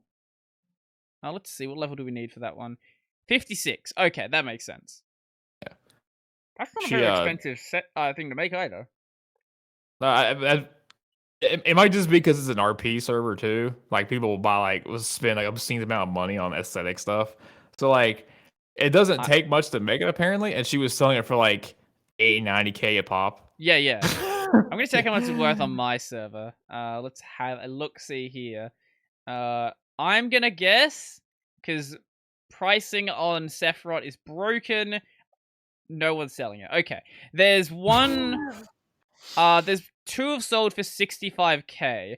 How on Sophia, which is our RP server, three are listed at 80k. Zervan, they're listed at 200k, but nobody plays Zervan. Ravana, or also no one plays Ravana. Someone's got it for sale for 300,000, but they've sold at Nah. 50. Okay. It's just because the market board's empty. When the market board's empty, you set the price. Yeah.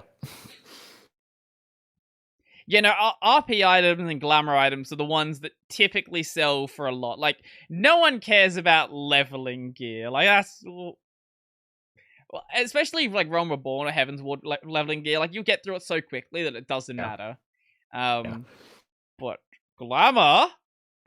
Well, fuck, you hit on a market right there. Yeah, I got curious one day just because I was bored, and I went, okay, level requirement 1. Start going down to the bottom of the list. Holy shit, some of this shit sells for like 1,000,000 gil or something. Pop, I was like, what the fuck? Well, even just sticking with what you can get in a Realm Reborn, like the Moonfire Halter. I've talked about this item before. It's the reason why this item, I think it usually sells in the range of like 200-ish thousand, 150 to 200,000, because it's one of the few bikinis that's not on the Mog shop. Oh. A lot of the so there's a lot of bikinis on the Mog shop, because of course there is, and a lot of the older ones were event items, which you can't get anymore. So if you want one, you don't want to pay money, this is one of your few options. And it's one of the few options that actually like a clean look as well. But the funny thing is the items to make it cost more than making the item. Like on my server, it's 150,000 to craft this and 150,000 per marina cloth, and you need 3 of them. So you lose 300,000 gil by crafting it. Like, it's so dumb. The fuck? So it's like, worth it, I swear. You're sort of better off just selling the like the materials when you get them. You know what they're saying, man? Don't dig for gold, sell the pickaxes. Exactly. Oh my god. But hey, if you want to fill out your crafting log, you have to buy it, so... True. Yeah. Yes.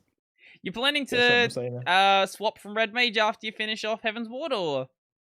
Like, for the patch content? Not using stick with it? No, I'm sticking that shit all the way through. There's no way I'm switching off fast. Especially once I found out that the rotation gets more interesting because I can use fucking Flare Holy. I was like, nope, not changing the class. That's fair. I'll have to go back and try Red Mage.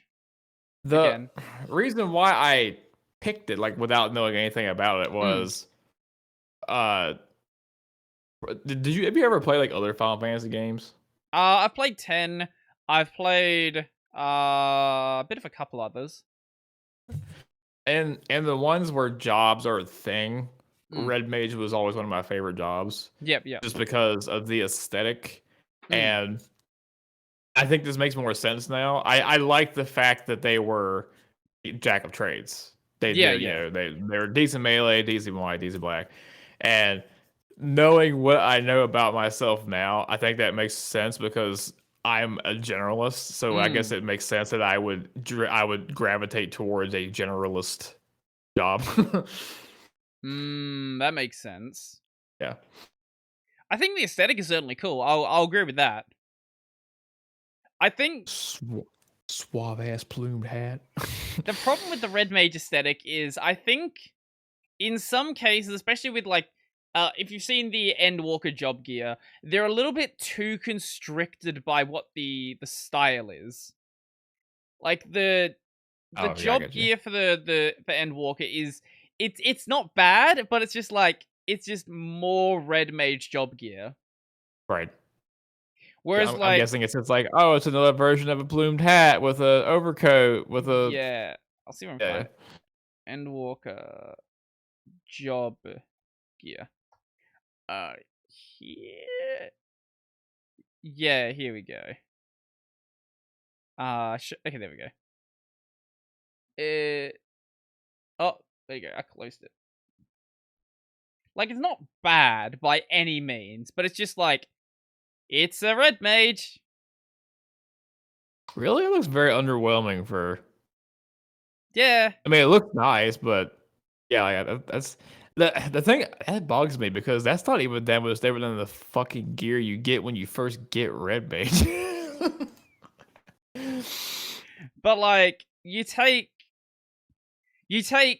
any of the other jobs. Like, Bard has got a very specific style, but it's a lot more freeing style. Like, the Bard is going to have like this jester sort of look, but there's not really like a set what that needs to be.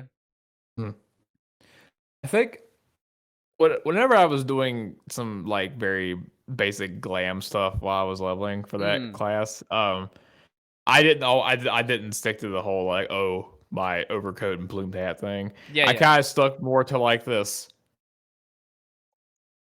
I guess almost kind of more like a fencer look or like a battle mage look, where it's like, well, you're wearing robes, but you're wearing like arm guards because you're going to actually be in melee kind of thing. And yeah, because okay. there's some caster armor that looks less like a like just like I guess like regular like boots, like regular shoes and stuff, and they're actually like thigh guards and like arm guards that look more I guess like I guess kind of like armor, not just fucking cloth. Yeah. Yeah. I'll see if I can show you what my white mage looks like. I don't know. There we go. What am I? Okay, cool. I am logged in. Oh, I do have set it the right character. Cool. Or set as the right gear, whatever, or character. Job. Yeah, that one. What I was trying to say. Here we go. So there's my white mage right now. Oh, nice. Because I saw the Realm Reborn white mage job gear. I was like, it's not bad. It's not bad, but it's like, I found this. Actually, no, I didn't find this. I had my retainer find this. Just randomly, my retainer showing up with the side. I'm like, that's a really cool cloak. I like that. Oh. What race are you playing? Fuck. Hrothgar, is that what it's called? The Catman? No, that's Big Catman? Oh, the furry one. Yes. Yeah, the furry one. Okay, so do you know that the Magitech claw mount that like grabs people and like that looks fucking hilarious on that race because it looks like a fucking cat getting picked up by a scruff, like they did something wrong and it's like Okay, that's that, I can see it. Yeah, that's the one reason to run them. Every fucking time I do my mount roulette and it gets to that one, my fucking wife would have joke like, "Oh, fucking Catman, they're fucked up again." Oh, do you run a random mount? Yeah. What am I running right now? What am I using right now? Oh, I'm using the Kobold Beast Tribe mount. I actually need to go back into Beast Tribe stuff. I like did a few, but never actually didn't do much with it. It's fun. It's like you just do it once a day. It's not that. I got to a point where I just started skipping all of the quest text because it's the same quest text every single time. But I think it's worth checking out at least a little bit. This is kind of my favorite one of the Beast Tribe mounts. Because it's like my cat knocks shit over. Yeah. Because all of the other ones you see as you go. Oh, you got to deal with that. Okay. Anyway, all of the other Beast Tribe mounts you see as you're going through the process of upgrading the Beast Tribe. Here, it's just like out of fucking nowhere. Hey, here's this seat just held up by these bombs. Just enjoy. Fucking cat knocking shit over. I think vanished. I've done the Sahagin one as well. I still need to do all of the others, but that and also the Sylph Beast Tribe mount I like the Gubu. That's a great mount. I basically have two different mount buttons set up on when I hold both. X is just specifically a chocobo, and then circle is random. Yeah. Yeah. I like the chocobo is a really cool feature actually. Up until I can't wait till we get them in the stables. We can like Yeah. was that shit where you feed them and you change their colors and stuff? Yeah. Yeah. I didn't get around to doing that on the backwards on the JP servers, but when we get the FC house, that's one of the first things I'm doing because I don't hate the fact that you get a yellow chocobo, but like it's a yellow chocobo. It's a boring chocobo. Let me have I don't know a black chocobo or something. I don't know. Sounds fun. I don't even know what colors you can change chocobo to. I don't either. I know you can. I know you can make it blue because there was a streamer that named their chocobo Sonic, and this was for like the gold saucer, and they got it maxed out stats for super sprint. Have you done any gold saucer stuff, or are you just too focused on I've been the gold saucer. Yeah, I haven't done the racing, but I do pop in there to do like Cacpot and stuff. Yeah, Cacpot. Yeah, not mahjong. I think my wife tried mahjong because she's actually played like mahjong in real life. Yeah. For some reason, like it didn't click the way it's done there, and she was like, I won, but I don't know why. My understanding is the 14 version of mahjong is actually like a good implementation, but I've never played mahjong to say if it is or not. Yeah. And also, like, does that mean like queuing for it would be hell. Does that mean like people just like specifically like run mahjong tournaments? Well, there are people that literally have made accounts, got to the level where they can get to the gold saucer, and then done nothing but played mahjong. Taking bets. I think one of the rarest achievements in the game is actually a mahjong achievement. It's like I want to say 0.37 of the population. LAL achievements. Let me see. Like, there are some ridiculously insane achievements. No, Brave, show me what I actually searched for. Rarest titles global. No, so rarest titles, not rarest achievements.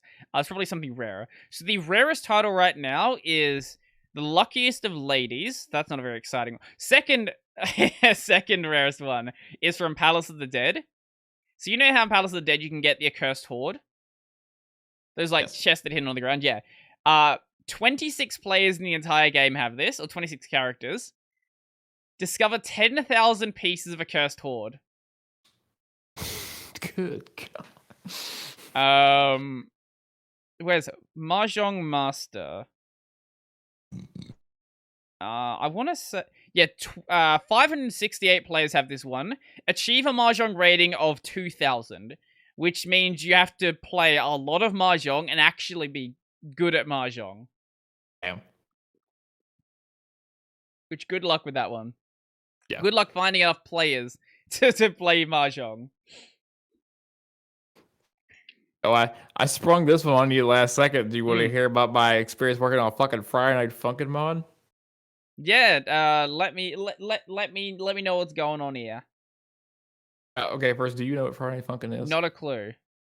So, Friday Night Funkin' is a rhythm game.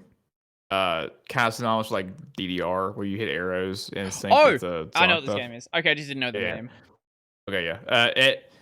For people who don't know, basically, it was like a game made for like I guess it was like a Newgrounds game jam, and for some reason, it's blown the fuck up. I don't know. It's just one of those things where like for some reason, people just latched onto it. Yep.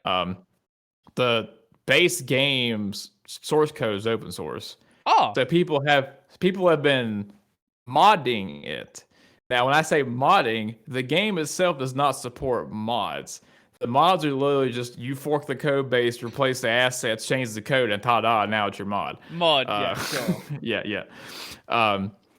There was a guy who makes music and makes a lot of remixes on YouTube that I follow on Twitter. That was just like he was working on he had released a version 1 of a mod and was working on like a 1.5 version.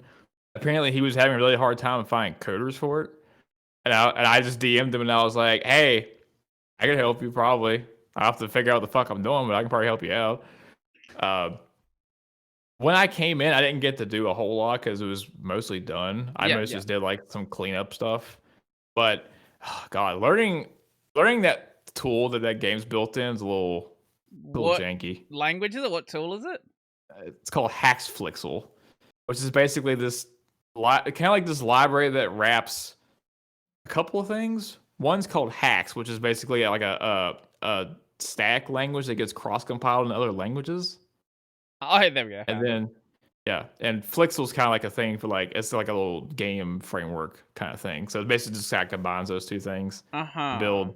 Be able to basically take Hax code and build it into a cross-platform game. Okay. The thing about it is it's not like a engine. You're right. You're not working in like Unity or Godot or something. It's just kind of like here's the API, do stuff with it. And the premise, most of my time I spent on that project was just trying to look at the fucking code to understand what the fuck how everything fit together. And again, I've done barely any game development before in my life, but there were just like certain things that I was looking at that I was like, I'm pretty sure there's a better way to do this. So I had an idea. I don't know if I'll do it, but I had an idea. Is doing game dev stuff was one of those things I kind of always wanted to try at some point anyway. I wondered what the experience would be like making a actual mod for this game if it was actually, instead of written in this thing, written in an actual game engine. So like I actually spent an hour or two one day just like looking at the game and just breaking it down by like what is this game made of? Yeah. Not looking at the code, just like what is the game? And I'm contemplating basically re-implementing the game in Godot. Okay. With actual mod support, because I actually looked up, I think I looked up like, can Godot support DLC? That's technically the same thing, just not DLC. And you can. So there's basically a way to format so that somebody could just literally install basically an archive of the project, and you would just reference it in the code. And ta-da! Now it's available. You can use it. Okay. And the reason why I contemplated doing that is it'll be practice for a very rough game idea I had that I got inspired by from working on the mod. Which is basically taking the concept of rhythm-based like gameplay, or in this case, since Friday Funk you're technically in battles, but you're not like battling. Yeah. But seeing if I could figure out a way to apply that to an actual like RPG setting.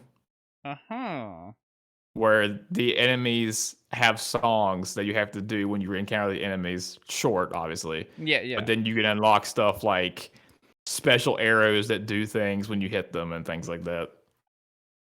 Very, very rough, just kind of like passing thought I had and wrote it down. Yeah. Well, that sounds like a fun project, to be honest. It might turn into a fucking train wreck if I do it, but Well, hey, surely it can't be worse than the mess of what was the Sonic game that was built in Godot recently? I have no idea what you're talking about. Oh, you missed this. There was an official Sonic game. It was a remake of Sonic Colors Ultimate, yeah. And it was a fucking buggy mess. And people are sort of like, people like blaming the engine on how bad the developers handled, like actually worked with the engine. Like, all of these like lighting problems, all of these texture glitches and falling through the floor and all this fun stuff. Like, that's a problem with Godot. It's not ready for AAA games. Oh, you dipshit. There's been plenty of other games made with Godot. Nah, man. First game ever made with Godot. What are you talking about? Oh, God. Actually, if I ran the questions with that, I remembered I could, I forgot his name now. Remember that guy you had on, like, last year, who's, like, an indie game dev? Yes, that's him. Yeah. He uses, Godot, so Yeah, I figured he's if I had dev, questions, I could ask him. Yeah. Silence. um, But yeah. Anyway, Godot's cool. I know I haven't done any programming in a while. oh, here was the other reason why I figured it might not hurt to rewrite that fucking game in a different thing. Is Yes. there's one thing Haxflixel is very infamous for, which is being really fucking shit with resource usage. Aha. Now, I'm assuming what I'm about to describe is not solely the cause of Haxflixel, but it probably doesn't help. Mhm. There were two parts in that mod that, when they started up, would completely destroy your RAM in terms of how much memory it was using. Mhm. It was like the phase 2 of one of the songs, and just then one of the other songs. I was profiling it when before that my RAM usage was like 8 gigs with everything else that was running. As soon as I hit to like one part of that mod, boom! I hit swap. Is that a problem with Haxflixel, or is that a problem with the way it's being used? It's both. Okay, fair enough. Yeah, it's both. But I mean, like, when you look at Friday Night Funkin', like, it's not a complicated game, but even still, it's very, very heavy on resource usage. Like, I've done a bit of game dev in Libgdx, which is a game library in the same fashion as something like Haxflixel. And when you're doing stuff with a library as opposed to an engine, you have a lot more control, but that means you have a lot more room to fuck up and do stupid things. Yeah. Part of the thing that was destroying it, which I think got optimized by some of the people who knew more about what the hell they were doing, was the fact that, like, a lot of it was to do with the animation frames, because there was there was the way that one of those things was made where, like, the whole background, like, individual pieces were a full, like, 1920 by 1280 sprite sheet. And I didn't know this. Someone else told me this, which I didn't know this. All that, like, white blank space in the sprite sheet still gets eaten up by memory. I was like, oh, that's horrible. Yeah. Yeah, you want to... This is why, like, when you see sprite sheets, they're typically in a square or a rectangle or some shape that's easy to cut out. Yeah.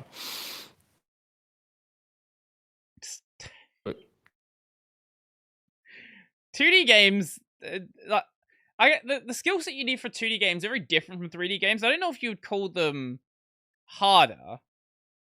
Because knowing, like, if you're doing stuff, like, by hand or with a library or whatever, it's not necessarily harder to deal with sprite sheets and timing your animations as opposed to doing, like, matrix manipulation in a 3D space.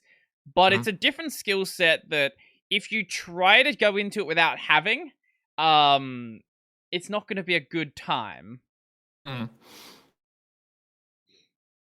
of the other things that doesn't get used in that library much, or maybe it's just the way that game's written, is there's some use of, like, the concept of, like, reacting to things happening, but a lot of it's still really, like, procedural, like regular code. Yeah. Which, when I look at the concept of, like, how a game is and how it works, it seems like it would lend itself very naturally to structure it in a way where you're just simply, like, responding to things happening. I think that concept kind of exists in that library. I'm not sure exactly. I know it definitely exists in things like Godot. It's called signals. Yeah. And even when I sorry, go on. I was gonna say, even when I helped somebody with a fucking Roblox game once, it was all about fucking event stuff. Well, yeah, writing your own event system isn't super complicated anyway. So if you really needed it, like, you could do it. Yeah. But it is certainly nice for it to be there, like, from the ground up in the library. That is a nice addition. Yeah. I mean, it's there because there are some parts of the game that, like, they do just react based on when things happen. But I think there was a lot more that could have been done with that. It's like there's, like, very basic stuff, like animations automatically trigger when, like, it says like a beat hit on the song. Yeah. But then there's like tons of other shit that I feel like should happen reactively that don't, and I'm like,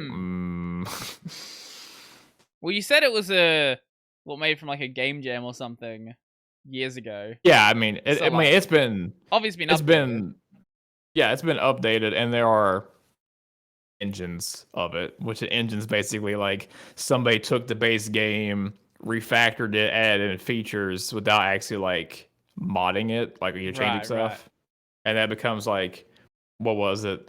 There's like two kind of, I guess, well-known ones. One's called Cade Engine, which was like the first engine for that game, and another one's called like Psych Engine. Apparently, Cade Engine was big because it refactored the input system. The original input system basically was made in a way that you couldn't have hard songs like with like a lot of notes, because even though there were 4 arrows, it was all kind of treated as like one input. But every time you had to hit a note, you had to check all 4 arrows. That's definitely a game jam game. Holy shit. Yeah. Yep. But that engine refactored so that every arrow was a separate input. So that like all of a sudden opened up. Oh no! Now I can actually put like hard songs in this game. Yeah. That's. Oh my god! I remember doing shit like that as well. That was good times. That right there is when you want an event system. Oh my god. Oh, we kind of skipped over this thing because we went into talking about Final Fantasy, but this isn't done yet. I'm still like waiting on the last part, but I did get MongoDB reached out to me. You were saying about this. Yeah. I'm gonna actually talk about some aspect of this in a podcast at some point. Yeah.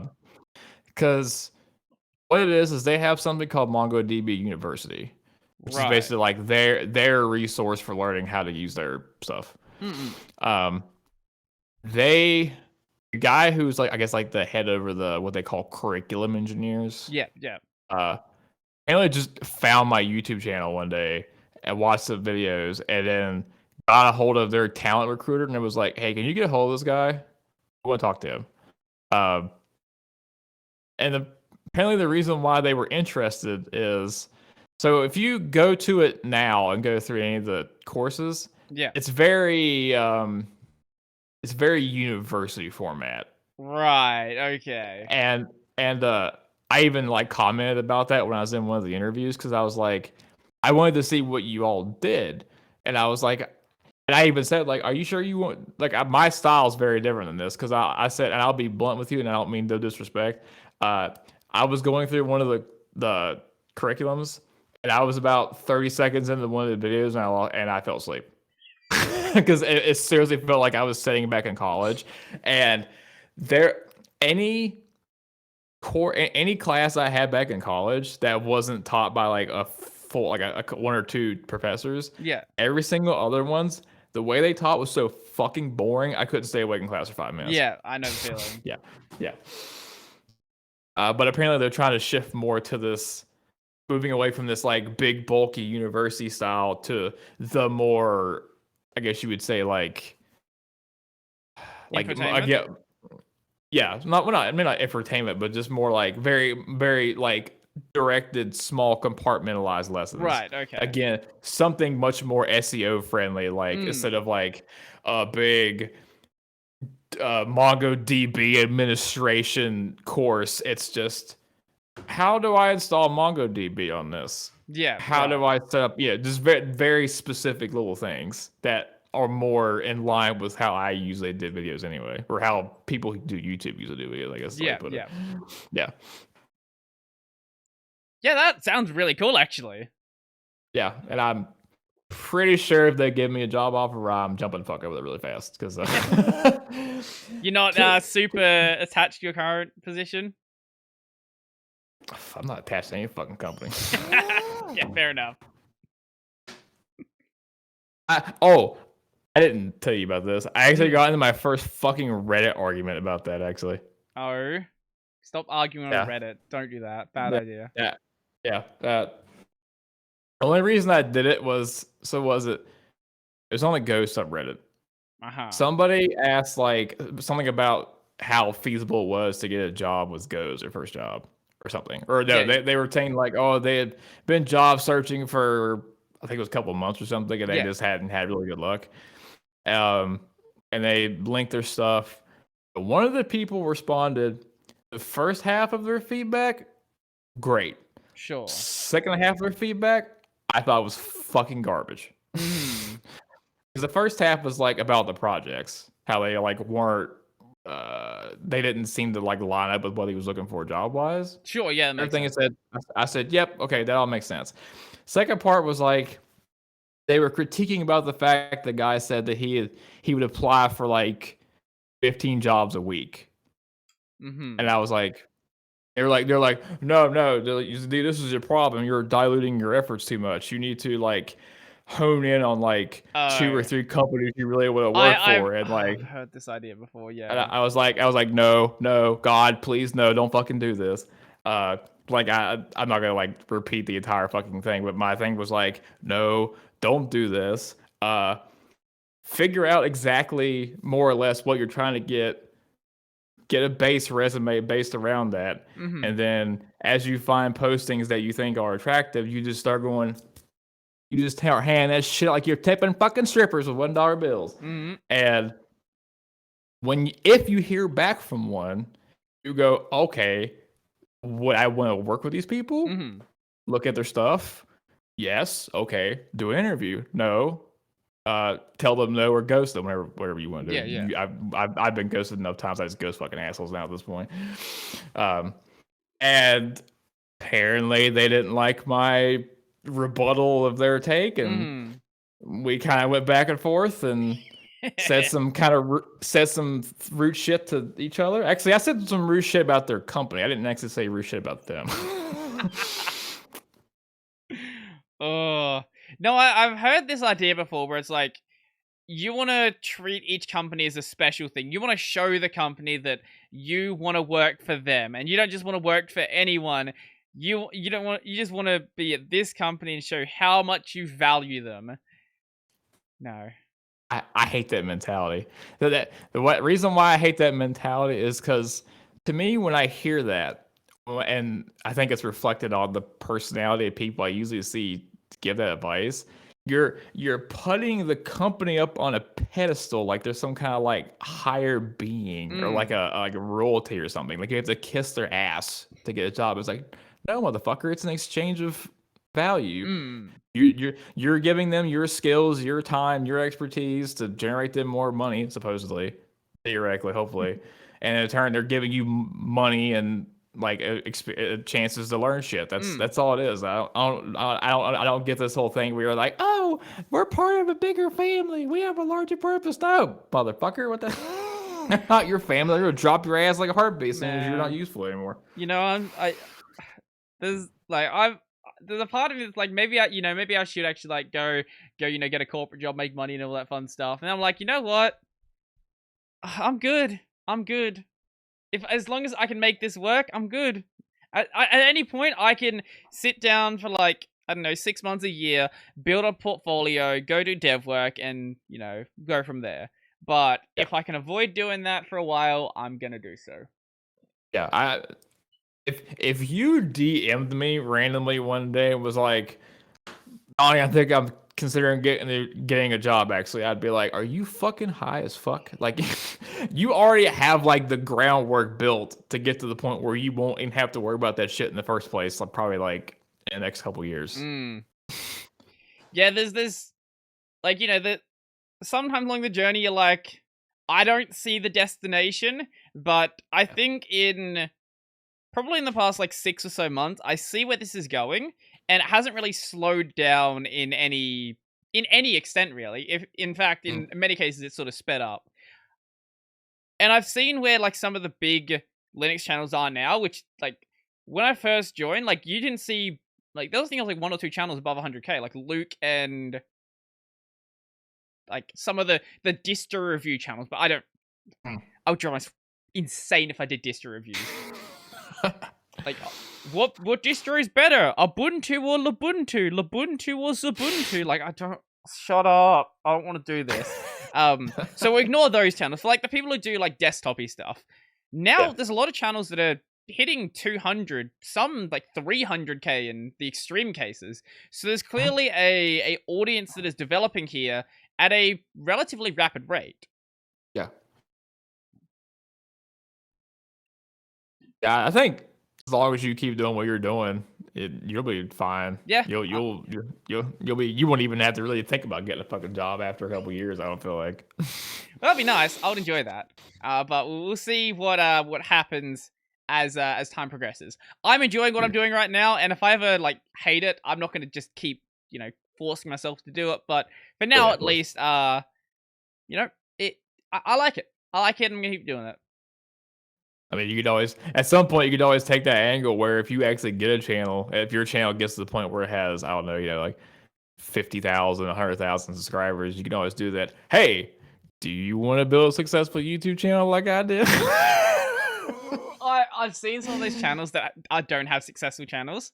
It's like you have like 2k subs. Why are you talking about YouTube success? Yeah.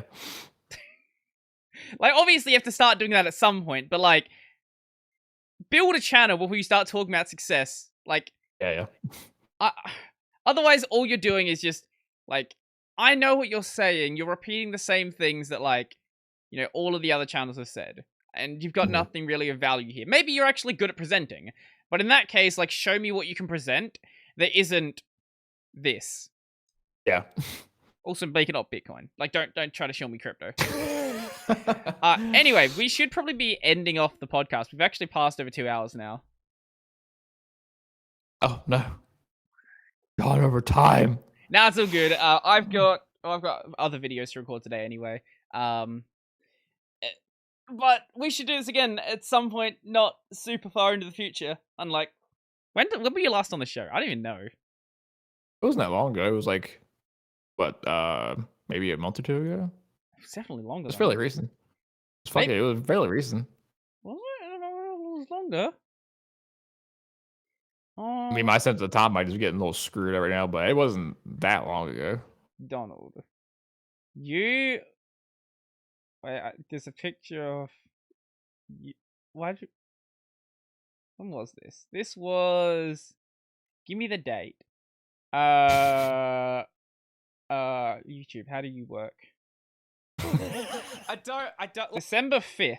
So, like 3 months ago at this point. Okay.